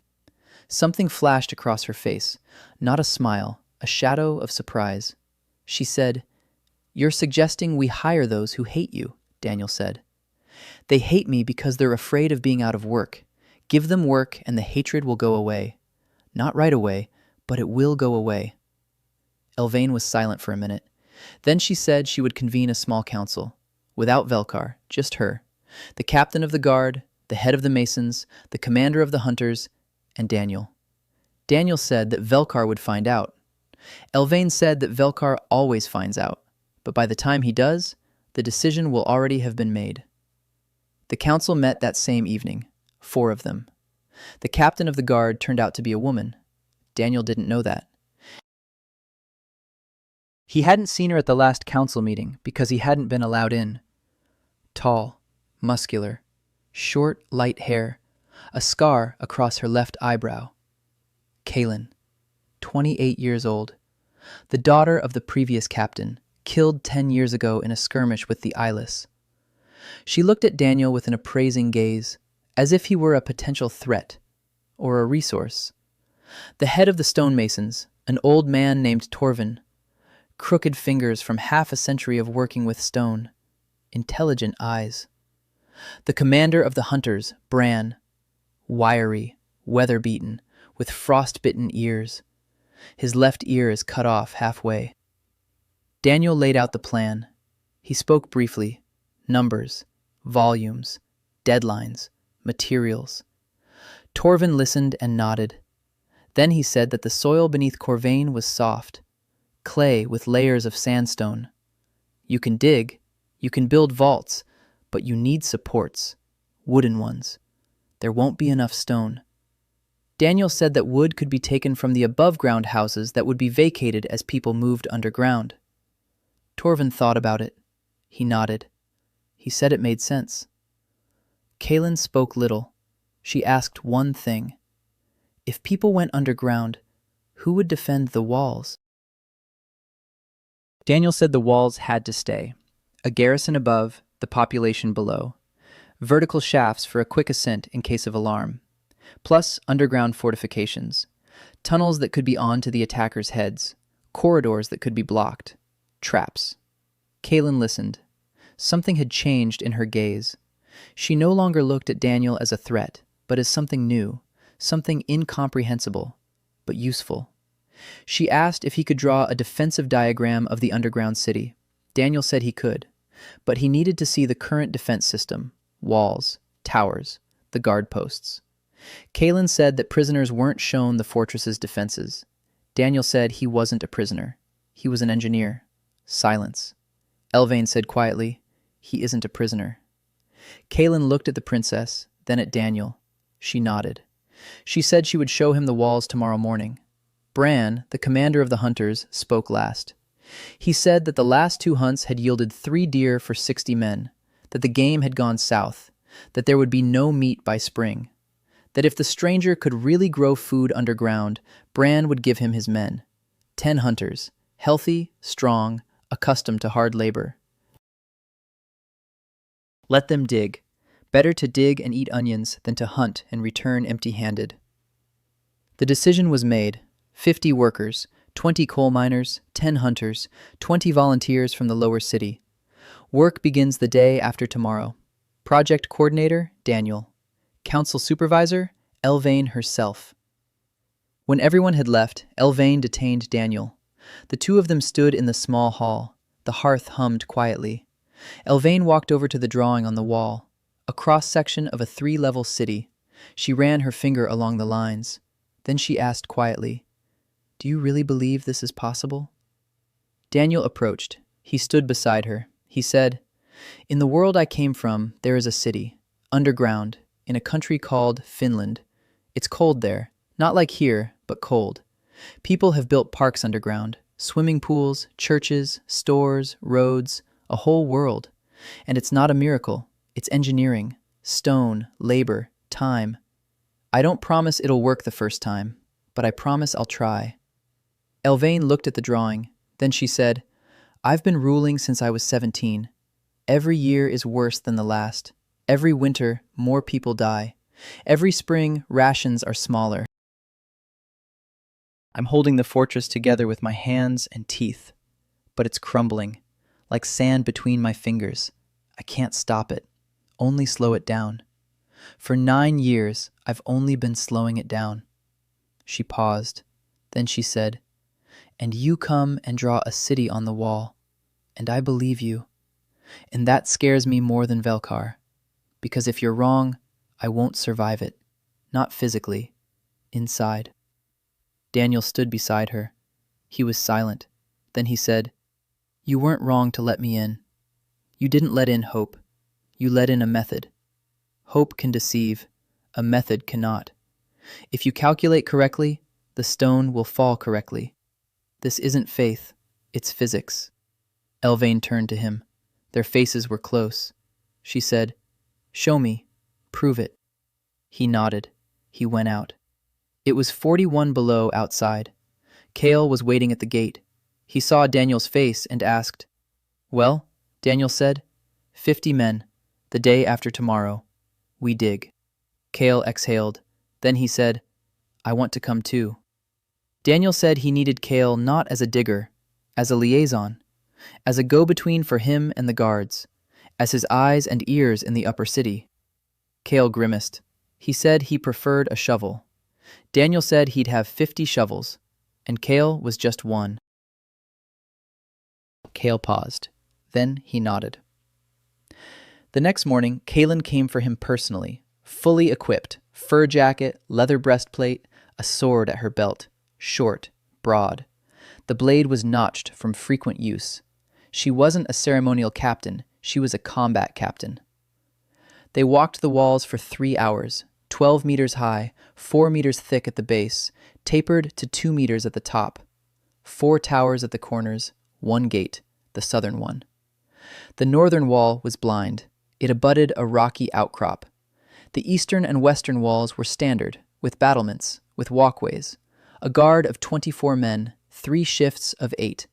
In winter, a shift is 4 hours, no longer. Frostbite. Daniel had calculated it. 4 hours in the cold at -40 is a slow death, even in furs, even with a torch. The wind on the walls is twice as strong as down below, open sections, no cover. He asked Kalen how many men she had lost on the walls this winter. Kalen walked 5 paces in silence. Then she said, 4. 2 from frostbite. 1 fell from the walls, slipped on the ice. 1 fell asleep on guard duty, froze to death. Found him in the morning. Daniel nodded. He asked why there was a guard on the walls in winter. Who's going to attack in 50 below weather? Kalen stopped. She looked at him sternly. She said, "The heartless. They attack specifically in winter, because the fortress is weaker in winter, because the guards are slower in winter, because in winter the gates freeze shut and take longer to open. Last winter, a gang of 40 men approached the walls at night. The guards spotted them. They sounded the alarm. They fought them off, but if they hadn't spotted them, the gates would have been open by morning." Daniel listened. Then he said, "Underground tunnels, along the walls, at the foundation level, with loopholes opening outward at the base of the wall, heated, with stoves. The guard inside, not on the walls. Surveillance through narrow slits, a signaling system, ropes with bells, stretched along the approaches to the walls. The enemy catches one, and the bell rings inside the tunnel. Warm, safe, no casualties from the cold." Kalen listened without interrupting. She walked beside him, long strides, confident. When he finished, she was silent for a minute. Then she said, "How long?" Daniel said, 2 weeks for the eastern wall. "If we give 10 men, a gallery 100 meters long, 2 meters wide, 2 meters high, the ground is soft." Kalen stopped. She turned to him. She said, "I'll give you 20. Daniel raised an eyebrow. 20? Kalen said, 10 for the gallery, 10 for the second one. The east and west walls at the same time. My men are freezing every night, every watch. I want this done yesterday, not in 2 weeks." Daniel said it couldn't be done in less than 10 days. Kalen said that in 10 days, she would lose another man, maybe 2. Daniel saw her face, hard, stone-like.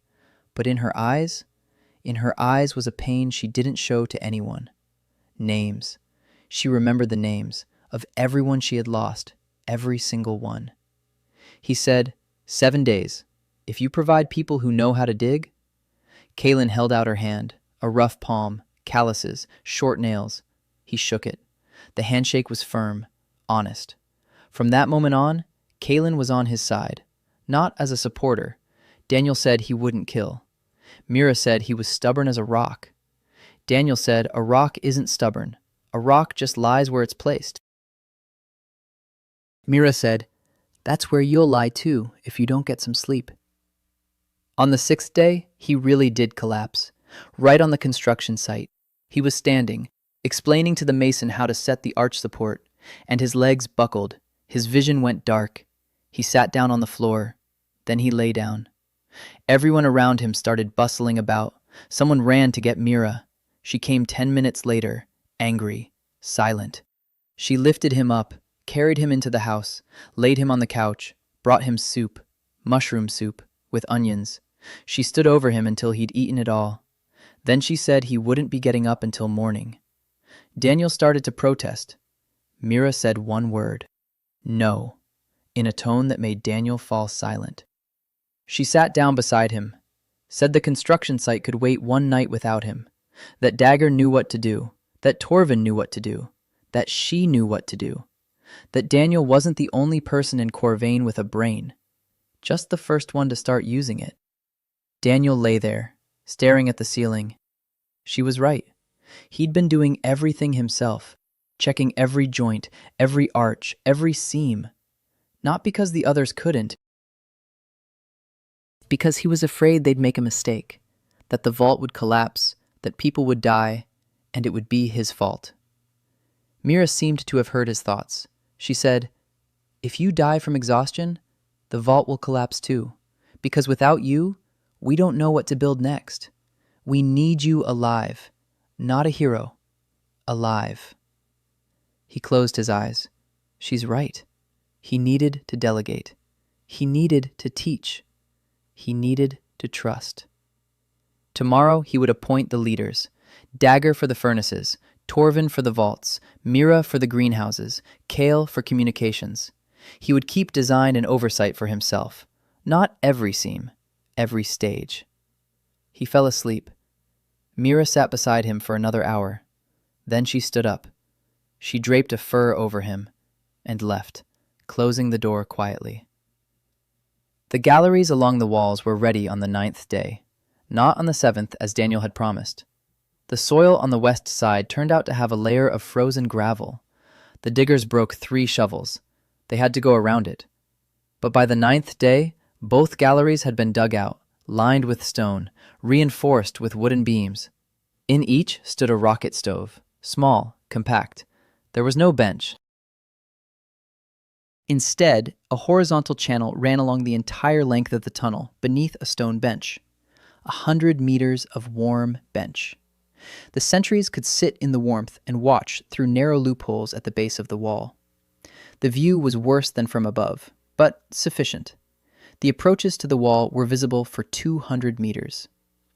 Daniel personally stretched out the signal ropes with bells, thin twine at ankle height, attached to pegs driven into the frozen ground. A bell inside the gallery every 20 meters. Primitive, but in the silence of the night at -50, the sound of a bronze bell can be heard 100 meters away. Kaylin led the first guard shift in the gallery person. 8 people, 4 hours. When her shift ended, she came out and stood at the entrance. Daniel admitted it was better. Torvin smirked. He said the stranger was smart, but a stone knew less than his grandfather. Daniel agreed. Branches of the central corridor led off to the sides. Rooms, each 4 by 5 meters. The ceiling was vaulted. The walls were faced with stone. The floor was packed clay. A stove in every 4th room. 1 stove for 4 families. A horizontal flue ran through all 4 rooms. A single log heated 4 families. The savings were incredible. The first family moved in 3 weeks after digging began. Arsa's widow with an infant. The child was still sick. Upstairs in the stone house with drafty walls, he wouldn't have recovered. Downstairs in the room, at a constant 12 degrees Celsius, he stopped coughing on the 3rd day. Arsa walked down the hallway and touched the walls. Warm, dry, smooth. She told everyone it was like living inside an oven, only not hot, but nice. A second family, a third, a 5th. By the end of the month, 12 families were living underground. 53 people. Upstairs, their houses stood empty. Daniel sent in a demolition crew. They stripped the wood from the roofs. They removed the beams. They marked the stones and stacked them. Everything went down. For reinforcement, for expansion, for new walls, zero waste. Every piece of material was used. Mira expanded the greenhouse. A second basement was dug next to the first, connected by a passageway. The total area was now 600 square meters. Onions yielded a steady harvest every 3 weeks, radishes once a month, mushrooms continuously. The potatoes from the tubers found in the storage room had sprouted. 15 plants, strong, green, pale from lack of light, but alive. Another month and a half until the first harvest of tubers. Mira counted the days. Daniel too. 150 tubers, all into the ground, not a single one in their mouths. Mira explained this to the people. Not everyone understood. Old Horst from the house across the street said he'd die before he lived to see the fourth harvest, and that he had the right to eat one potato. Mira said that if he ate one potato, there wouldn't be 10 in 4 months, and then his grandchildren would go hungry. Horst grumbled for 3 days. Then he came to Mira and said that his grandchildren were more important, and that he would die sometime later. Mira gave him a bowl of mushroom soup. Horst drank the soup and grumbled that mushrooms weren't potatoes, but he drank it. One evening, when Daniel was sitting in the greenhouse checking the humidity in the mushroom area, a girl came in. Small, quiet. Her hands were hidden in the long sleeves of a gray robe, huge dark eyes, a novice of the Temple of the Hearth. Daniel recognized the robe, gray with a black border. All of Velkar's servants wore such robes. The girl stood in the basement doorway and looked at the shelves with plants. Her face bore an expression Daniel couldn't read. Not fear, not contempt, something else. She said her name was Yuna, that she was 19 years old, that the priest Velkar had sent her to observe the work in the lower city and report back. Daniel looked at her. She admitted she was a spy, straight to his face. To his face. It was so unexpected that he didn't know what to say. Yuna said she didn't want to lie, that she'd been told to pose as a refugee from a distant farmstead and gain his trust. But she couldn't lie, never had been able to, and that she'd come straight here because she wanted to see what he was doing, with her own eyes, not through Velkar's words. Daniel was silent for 10 seconds. Then he said, "Come in." He showed her the greenhouse, the whole thing, from the entrance to the mushroom zone. He showed her the onions, the radishes, the potato plants, the mushrooms. He explained how the lights worked, how the heat worked, how the water worked. He handed it to her. She took it, looked at it, brought it to her nose, closed her eyes, then bit off the tip, chewed slowly. An expression appeared on her face that Daniel had seen on everyone who tried fresh greens for the first time. Surprise, then joy, then confusion, because the body remembers what the mind does not, the taste of life. Yuna opened her eyes. They were wet. She said she would report to Velkar what she had seen. Daniel asked. Everything, Yuna said. Everything he allows her to tell. Daniel thought. Then he said, "Tell him everything. Let him know. The more he knows, the harder it will be for him to lie." Yuna looked at him strangely. Then she nodded and left. When Kale found out, he was furious. He said Daniel was a madman, that Velkar's spy shouldn't be allowed into the greenhouse, that the priest now knew everything, every detail, every box, every bush. Daniel said that was the plan. Kale asked, "What plan?" Daniel explained. Velkar fears what he doesn't understand. If he knows exactly what we're doing and sees that it's just earth, water, and fire, it'll be harder for him to call it heresy. Because earth, water, and fire aren't heresy. They're what the world is made of. And people know that, even believers.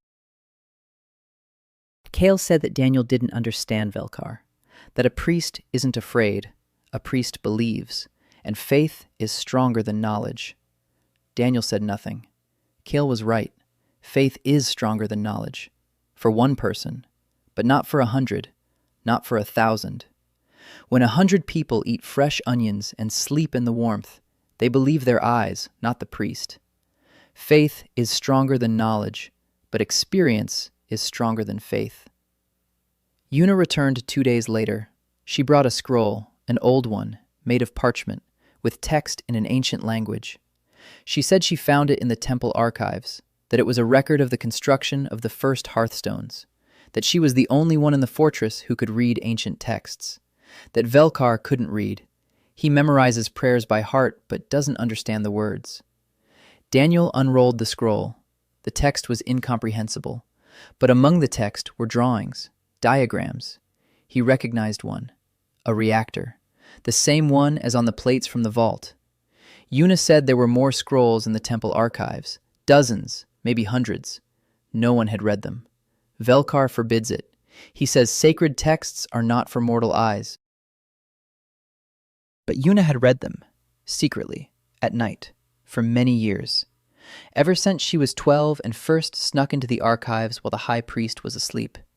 She knew these texts better than anyone in Corvain, and she knew that the hearthstones weren't divine, that the word God didn't appear in the texts.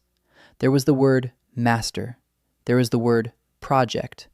There was the word energy. There was the word repair. Daniel looked at her, a small 19-year-old girl with huge eyes and her hands hidden in her sleeves, who, as a 12-year-old girl, had sneaked into the forbidden archives, who had read the forbidden texts for 7 years, who had come to the heretic and the truth to his face. He said, "I need your help." Yuna asked, "With what?" He said, "I found blueprints in the old storerooms, metal plates. I need someone to read the inscriptions on them." Yuna was silent for a long time.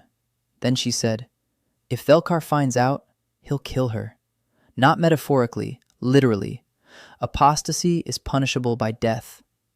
Daniel said, "He won't find out." Yuna said, "He always finds out." Daniel said, "Then we have to be quick."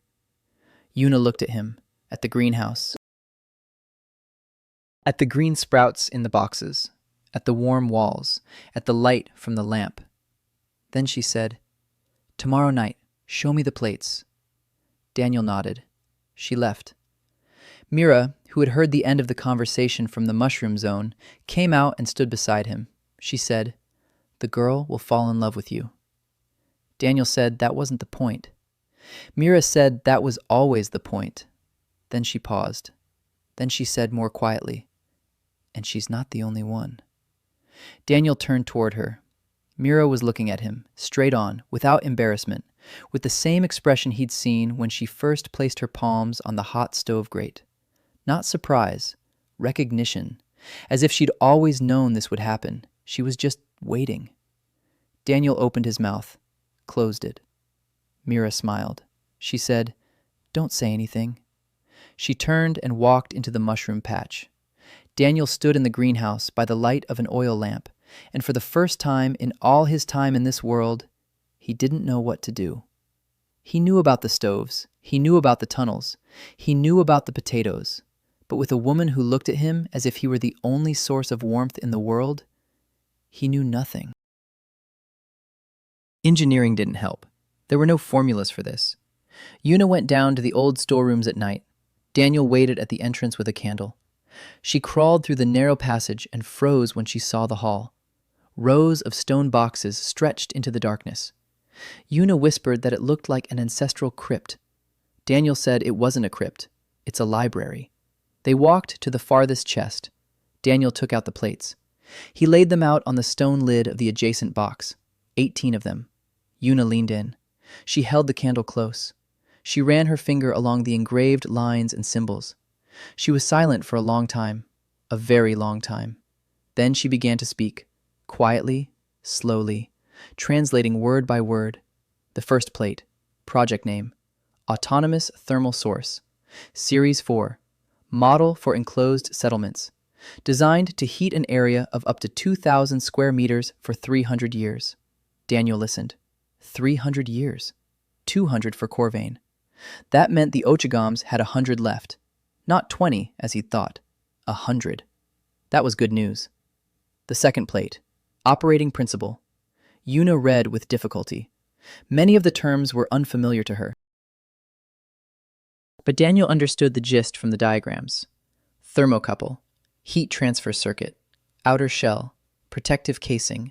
Third plate, diagnostic procedure, how to determine the charge level, how to check the integrity of the circuit, what signs indicate wear and tear. Daniel eagerly memorized everything. Fourth, fifth, sixth. Each plate, layer by layer, revealed the design. By the seventh plate, Daniel had the full picture. The core is a container with a radioactive element. The element decays and releases heat. The circuit transfers heat to the outer surface. The shell protects against radiation. The system is passive. No moving parts, no electronics, no maintenance. Set it and forget it for 3 centuries. Brilliant, simple, and irreproducible. Because to create a new thermoelectric element, you need a nuclear reactor, which doesn't exist. The 12th plate.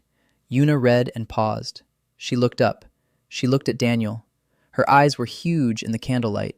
She said, "It says here about others." Daniel asked, "What others?" Yuna translated. The text spoke of a transfer program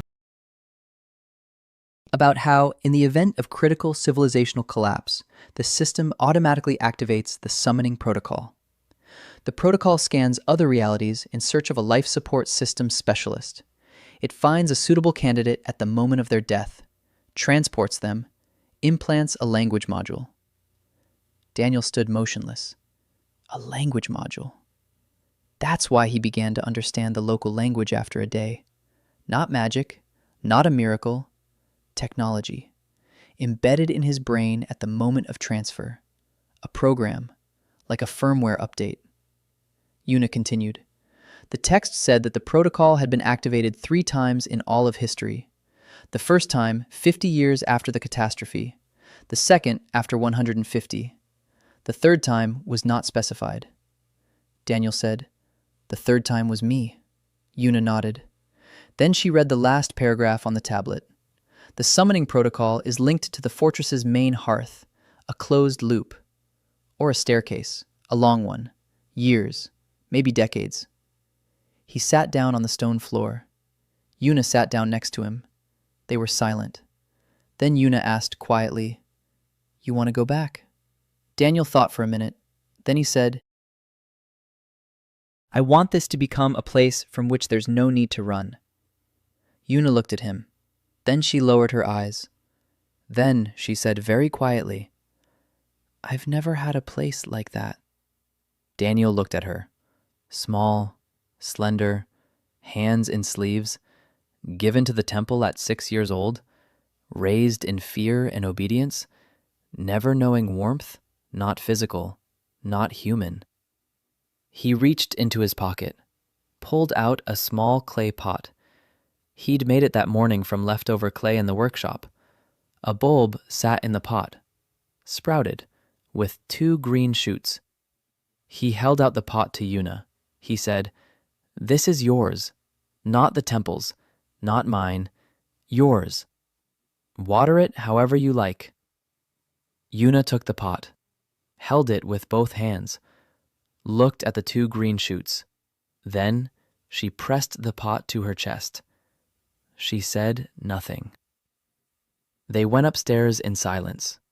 Yuna walked toward the temple, clutching the pot to her chest under her cloak. Daniel returned to the lower city. Mira hadn't been sleeping. She'd been waiting. She asked, "Well?" Daniel sat down. He told her. Not everything. He told her about the blueprints. He told her about the 300 years. He didn't tell her about the summoning protocol. Not because he didn't trust her. Because he wasn't ready. Mira listened. Then she said, "So you're from another world?" Daniel looked at her. She said it calmly, like a fact, without surprise, without fear. He asked, "You figured it out a long time ago," Mira said. "From the very first day. No runaway peasant knows what you know. No wandering craftsman. You're from a place where everything is different. I don't need to know where. I need to know one thing. You're staying." Daniel was silent. Then he said, "I'll stay." Mira nodded. She stood up. She walked to the door. She stopped. She turned around. She said, "My children have grown attached to you. Tommen talks about you every evening. Lyra draws you with charcoal on the wall, crooked, with a big head." She paused. Then she said, "And so do I." She left. Daniel sat alone. The bench beneath him was warm. The rocket stove hummed quietly. Outside the wall, it was 46 below. But inside, it was warm, and there was the smell of clay and smoke and something else. Something he couldn't name, but that felt like home. He spent the next few days shuttling between the construction site and the greenhouse. The underground level was expanding. 30 rooms, 40. The corridors branched out. Torvin led the masons. Dagger installed the stoves. The system was working. Without Daniel. He came in the morning, checked, left. The people were managing. That was the most important thing. Not the stoves, not the tunnels, but the fact that the people were managing on their own. He freed up time for something else. For water. The underground city needed water. For now, they hauled water from above, snow in buckets, down the stairs, heavy, slow, impractical. Daniel knew there was water beneath the fortress. He'd seen the damp walls in the storerooms. Condensation doesn't appear out of nowhere. Somewhere nearby, there was an aquifer, or an underground stream, or both. He took Dagger and Bot. They went down to the lowest level of the old storerooms, the deepest point, 12 meters below the surface. Daniel pressed his ear to the wall. Silence. Moved a meter. Silence. Another meter. And there it was. A sound. Quiet. Steady. A gurgling. Water. Behind the wall. Dagger grabbed a pickaxe. He started chipping away. Stone. Clay. Stone. Clay. Half a meter from the wall, the pickaxe sank in. Water gushed out of the hole. No, it didn't gush. It trickled. A thin stream, cold, clean, an underground stream, fed by meltwater from the surface, filtered through meters of clay and sandstone, cleaner than any well up top. Daniel tasted it, the taste of earth, minerals, life. Dagger tasted it. Bot tasted it. Bot said it was the best water he'd ever drunk in his life. Dagger said nothing. He just filled a canteen and silently carried it upstairs to his wife. Daniel organized the water collection in 3 days. He widened the opening. He inserted a clay trough. The trough led to a stone reservoir, a 200-liter reservoir. It filled up in a day. 200 liters of clean water a day. For 50 people, that's 4 liters per person. Not much, but infinitely more than a bucket of melted snow. A second trough led from the reservoir to the greenhouse. The water flowed by gravity down a sloped channel. It dripped from small holes onto the garden beds. Drip irrigation. Primitive, but automatic. Mira no longer carried water in buckets. The water came on its own. She stood and watched as the drops fell to the ground around the potato bushes. Then she said, "You've made the water walk around the house like a dog." Daniel said that water isn't a dog. Mira said that his water obeys him better than any dog. News of the underground water spread quickly. Water in Corvain had always been a problem. The surface wells froze over in winter. They had to melt snow over a fire. That cost firewood. There wasn't enough firewood. People conserved water. They rarely washed. They drank little. They got sick from the filth. The underground stream changed everything. 200 liters a day was just the beginning. If we could find another outlet for the stream, or expand this one, we could get 500, 1,000, enough for the whole fortress. Elvain came to see for herself. She went down the stairs to the underground level. She looked around the corridors, the rooms, the greenhouse, the water collection point. She stood by the reservoir and watched as the water filled the stone basin. A quiet splash in the silence of the underground. Then she turned to Daniel. she said. I want to see the full plan, the whole thing, for the next 3 years, every level, every corridor, every farm. Daniel said he needed time, a week, and help. Someone who knows how to count. Not on their fingers, for real, quickly, exactly. Elvain asked who. Daniel said he didn't know. Was there anyone in the fortress with a knack for math? Elvain thought. Then she said there was a girl, from a distant farmstead. She'd come to Corvain 6 months ago. She works in the kitchen, but the cooks say she counts all the supplies in her head and has never made a mistake, and that she can memorize any number on the first try. Daniel asked her name. Elvain said, Sony. Sony turned out to be small, a head shorter than Daniel, dark hair tied in a bun at the nape of her neck. Her hands were quick, nervous. Her eyes darted around as if she were constantly counting everything around her, people, stones, footsteps. Daniel met her in the kitchen of Middle City, a huge, smoke-stained room. 4 cauldrons, 10 cooks. Sony stood in the corner sorting through grain, separating pebbles from the kernels, quickly, mechanically, like a machine. Daniel approached, introduced himself. Sony looked up, lowered it, didn't answer. He said he'd heard about her, that she was good at counting. Sony said she wasn't good at counting. She just counts. Daniel took out a pebble, placed it on the table, a second one next to it, a third. He laid out a row of 17 pebbles. He asked, How many? Sony didn't even look. She said, 17. Daniel asked, You didn't count. Sony said, No need to count. It's obvious. Daniel took 4 pebbles and removed them. He added 9. Sony said, 22. Instantly, without a pause, without moving her eyes. Daniel sat down next to her. He drew a rectangle on the table with charcoal. He wrote down the dimensions, 3 meters by 5 meters. On the farm, that was considered strange. Her father beat her when she corrected his calculations. He said a girl shouldn't be smarter than a man. Her mother was silent. Sony learned to be silent, not to correct him, to count in her head and not speak aloud. For years.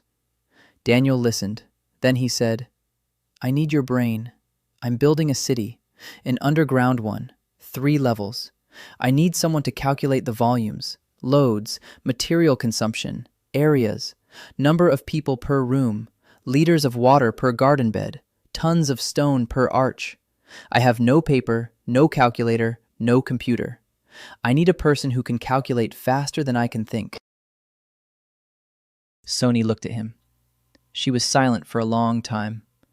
Then she asked quietly, Calculating is all that's needed, Daniel said. No, you also have to think. See the numbers and understand what they mean, not just 15 square meters. 15 square meters is a room where 4 people live and aren't cramped, or 3 potato beds that feed 10 mouths. Numbers aren't just numbers. Numbers are lives. Sony raised her head. She looked straight at him. For the first time during the entire conversation, there was something in her eyes, not joy, not surprise, hunger. The hunger of a mind that had finally been offered food. She said, When do we start? Daniel said, Now.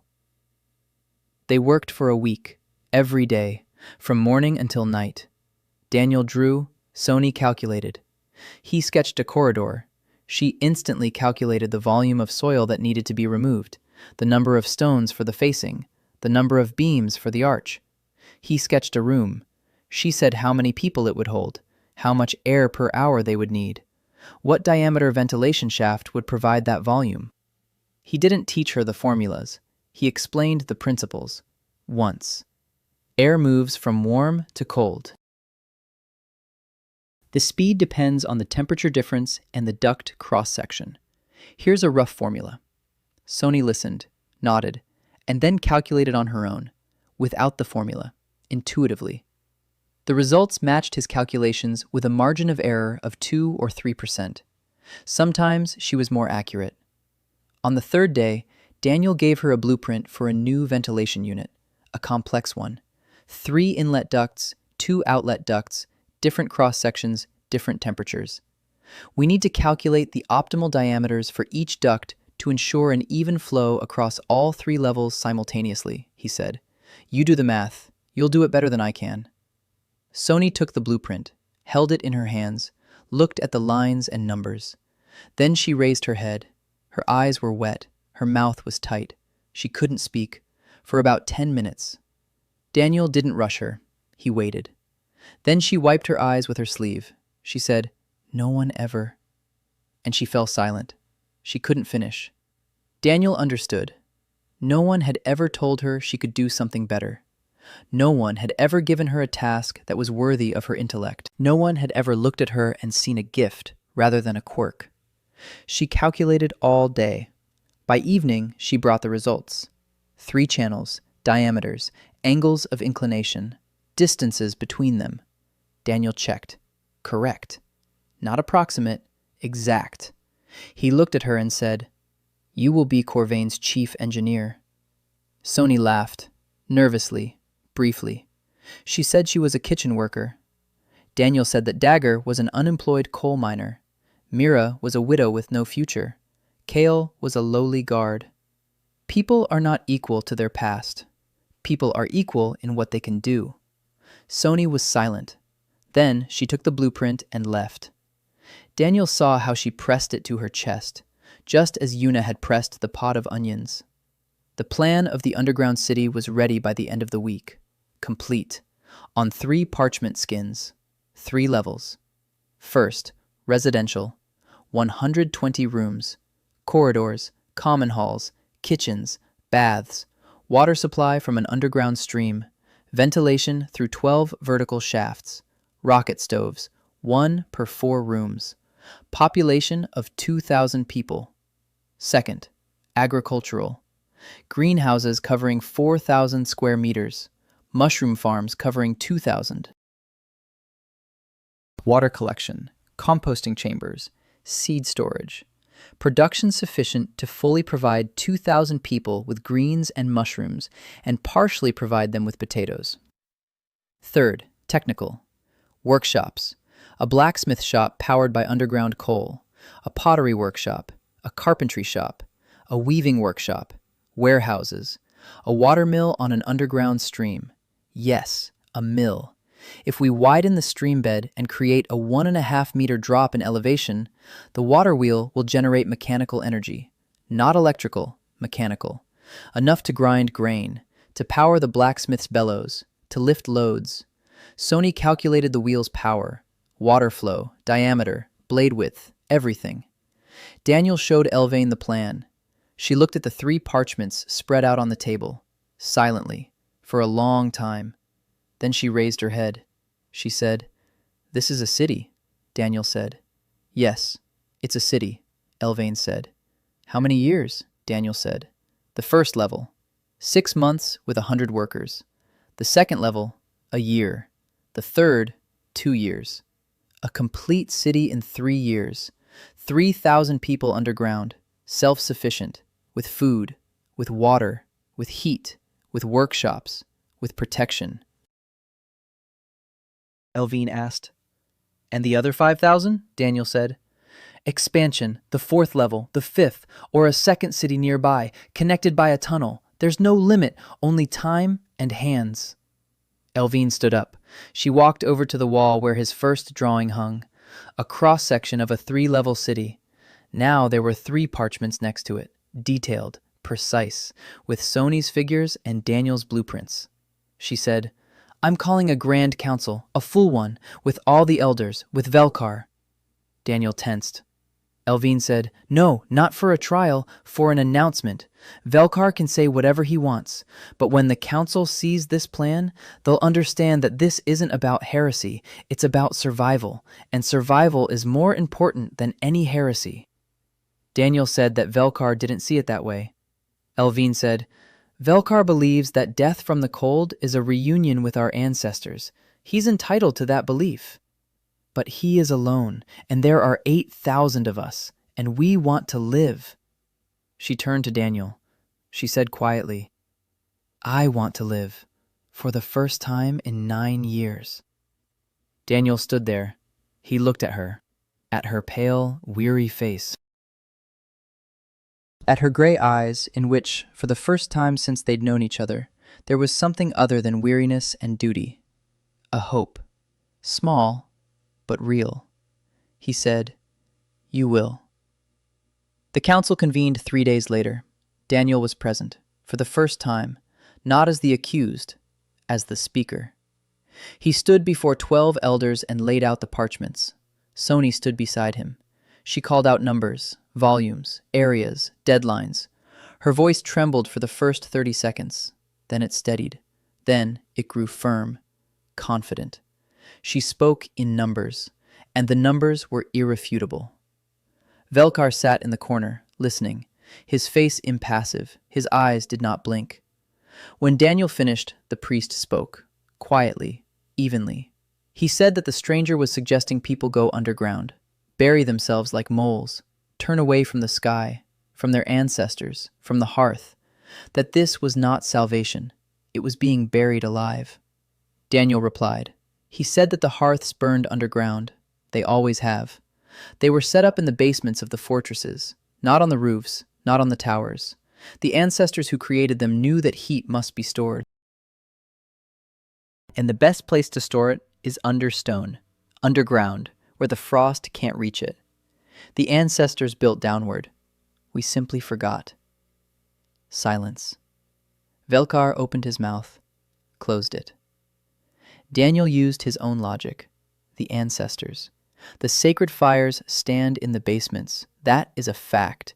Everyone in the hall knew it. The fires are not in the squares or on the walls. They are below, underground. If the ancestors placed them with the ground, then the ancestors approved of life underground. The logic was simple, irrefutable. Velkar understood this and fell silent. The vote. 11 in favor, 1 against. The head of the Coal Eaters Guild. But even he voted more out of habit. His people were already working on the construction site. They were receiving rations. They were busy. The Coal Eaters were turning from enemies into builders, slowly, reluctantly, but they were transforming. The council approved the plan, officially, the Corvain Underground City Project. Coordinator, Daniel. Curator, Princess Elvain. Chief Mason, Torvin. Chief Engineer. Elvain spoke the name, and the hall fell silent. Sonhi, a kitchen worker, a 22-year-old girl from a farmstead, chief engineer of the fortress. Sonhi stood red to the roots of her hair. Her hands were shaking, but her head was held high. Her eyes were dry. She wasn't crying. Not here. Later. Alone. Over the blueprint of the ventilation unit that lay under her pillow. Winter was ending, not in the sense that it had gotten warmer. It had warmed up from -48 to -32. But according to Corvain's calendar, it was spring. People called it the gray season. The clouds were growing slightly lighter. The wind was dying down. The snow had stopped falling. Icicles appeared on the walls, a sign that somewhere, at least, something was melting. Daniel's first winter in Heimar was coming to an end. He had been counting the days since his arrival. 123 days. 4 months. In 4 months, he had built 24 rocket stoves in the lower city. He had insulated all 32 houses. He had laid the foundation for a 600-square-meter underground greenhouse. He had grown the first crop of onions and mushrooms. He had discovered an underground storage chamber with seeds and blueprints. He had found an underground stream. He had begun building the first level of the underground city. He had dug patrol galleries along 2 walls. Most people understood. Some grumbled. Old Horst said that by the 4th harvest, he would definitely be dead. Mira gave him a bowl of mushroom soup with onions and radishes. Horst drank and grumbled, but he didn't touch the potatoes. Work on the first level was going faster than Daniel had planned, not because he'd miscalculated, because the people wanted it done faster. The coal miners who'd come to work for rations had, in 2 weeks, turned into the best diggers. Accustomed to mines, to cramped spaces, to darkness, to heavy soil. They dug twice as fast as the volunteers from the lower city. Their senior foreman, named Fen, came to see Daniel after a month of work. A big man, black from ingrained coal dust, with hands like shovels. He stood up. He paused. Then he said he wanted to understand. Why this way and not another? Why a vaulted ceiling and not a flat one? Why the arch is this width and not another? Why the ventilation shaft is located exactly here? Daniel explained. Fen listened. He nodded. The next day he asked 5 more questions. A week later he stopped asking and started making suggestions. He said the soil on the east side was softer, that if they shifted the tunnel 3 meters east, digging would go a third faster. Daniel checked. Fen was right. They gained 4 days. The former coal miner, whom Daniel had considered a semi-literate laborer, turned out to be a geologist by intuition. He could sense the ground. He knew where the rock was, where the clay was, where the sand was, where the water was. 20 years in the mines. That's knowledge you can't read in a book.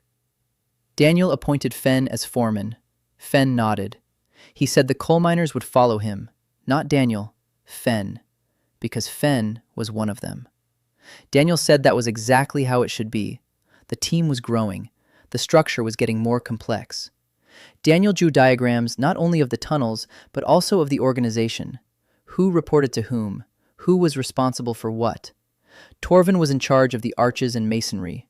Dagger was in charge of the furnaces and heating. Fen was in charge of tunneling. Mira was in charge of the greenhouses and food. Sony was in charge of calculations and planning. Kale was in charge of communications with the upper city and the guards. Yuna was in charge of the archives and translating ancient texts. Not a guild yet, but the skeleton of a guild, a prototype. One evening, Daniel was sitting in the greenhouse, alone, checking the potato plants. The leaves were pale. They needed more light, or different soil. He was thinking. He heard footsteps. Mira. She came for no reason. She just came, sat down next to him. She was silent. Then she said, "The kids are asleep. Tommen lit the stove himself today. 7 years old, and he put the log in all by himself. Just right, just like you showed him. He walked around all evening, proud." Daniel smiled. Mira said, "Lyra drew a city on the wall, an underground one, with corridors, with mushrooms, with people. One person in the drawing was taller than everyone else and had a big head." Daniel said that Lyra was drawing his head too big. Mira said that his head really was big. Then she was silent for a moment. Then she said that she thought of her husband less and less often, that she used to think about it with guilt, but now without, because her husband would have wanted her to live, not to remember, to live. Daniel turned to her. Mira was looking at him. Her face was calm. Weathered, freckles on her nose, red hair peeking out from under her headscarf. She was unattractive by the standards of his former world, and the most beautiful woman he had ever seen. Because beauty in this world was different, not in facial features, in strength, in stubbornness, in how your hands don't tremble when you knead clay in the cold, in how your voice doesn't break when you explain to hungry people why they can't eat potatoes. She simply stayed, didn't leave, didn't say anything symbolic, just stayed. And he didn't ask her to leave. And they both understood that it had long been decided. From that first day when she stood in the doorway of her house and watched him shovel snow onto the roof with his bare hands. From that evening when the children fell asleep for the first time on the warm bench. From that moment when she placed her palms on the hot clay and began to cry. There were no words. No words were needed. She sat closer. He put his hand on her shoulder. She leaned her head against his shoulder. They sat in the greenhouse among the green leaves of the onions and the pale potato plants. In the warmth, in the silence, under 8 meters of stone and clay. Above them, it was minus 32 degrees, and the wind was howling. But here it smelled of earth and life. Mira said quietly, You built me a summer, Daniel said. It's not summer yet, Mira said. It's summer for me. In the morning, he woke up in Mira's house, on the couch, next to her. The children were sleeping in the corner, warm, quiet. The stove was smoldering. Dawn outside the wall, gray, dull, the dawn of Haimar. Daniel lay there and her breathing. 4 people, in a warm house, under a moss-insulated roof, with a rocket stove, with water from an underground stream, with an onion on the shelf in a clay pot. A family. A word he never thought he'd apply to himself in this world. But it came, quietly, without asking, like mycelium sprouting through a tree, imperceptibly, inevitable. He stood up, got dressed, went outside. The cold hit his face, 30 below. Spring. He smiled. He walked toward the construction site. Kale was standing at the entrance to the underground level. His face was serious. He said that during the night, the guards in the western gallery had heard bells, signal ropes. Someone had been near the walls. Kale had raised the alarm. They sent out a reconnaissance party in the morning. They found tracks, lots of tracks, 30 or 40 people. They walked along the wall from the north, stopped at the gate, stood there for a while, went east. The eyeless, reconnaissance. They came to look, to assess, to memorize, and to leave. To return with the main force. Kale said that Kalen had put the walls on high alert, all 3 shifts. Daniel asked how much time they had. Kale said the rootless attack when they're ready. Maybe a week, maybe a month, maybe by next winter, but they'll come. Word of a warm fortress with food growing underground was spreading. Refugees came every week. 1, 2, 5. They told him that things were getting worse outside, that the outposts were dying out, that the small fortresses were closing, that people were banding together into gangs, that the largest gang was led by a man they called the Grey Wolf. Hundreds of people, maybe 1,000, hungry, desperate, with their own warriors, with their own intelligence, and they're looking for a fortress they can take. Daniel listened. He thought. Then he said to Kale, I need to talk to Kalen, today. Kalen came in the evening, fully armed. Sword, breastplate, boots with metal studs. Her face was stern. She sat down across from Daniel in his house. Mira poured soup for both of them.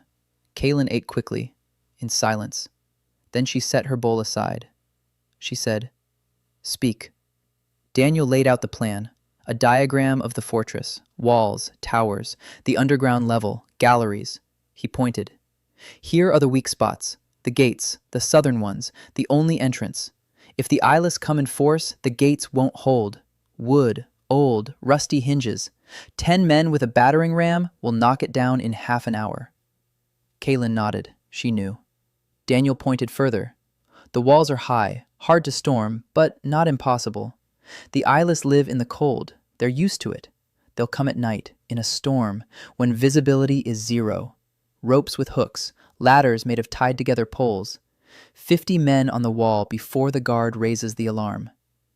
Kalen listened. Her face darkened. She knew all this. She just didn't want to hear it said out loud. Daniel said, I'm not a warrior. I won't pretend to be. But I'm an engineer. And defense is an engineering problem. There are solutions. Kalen said, What are they? Daniel began to list them. First, the gates. We need a vestibule.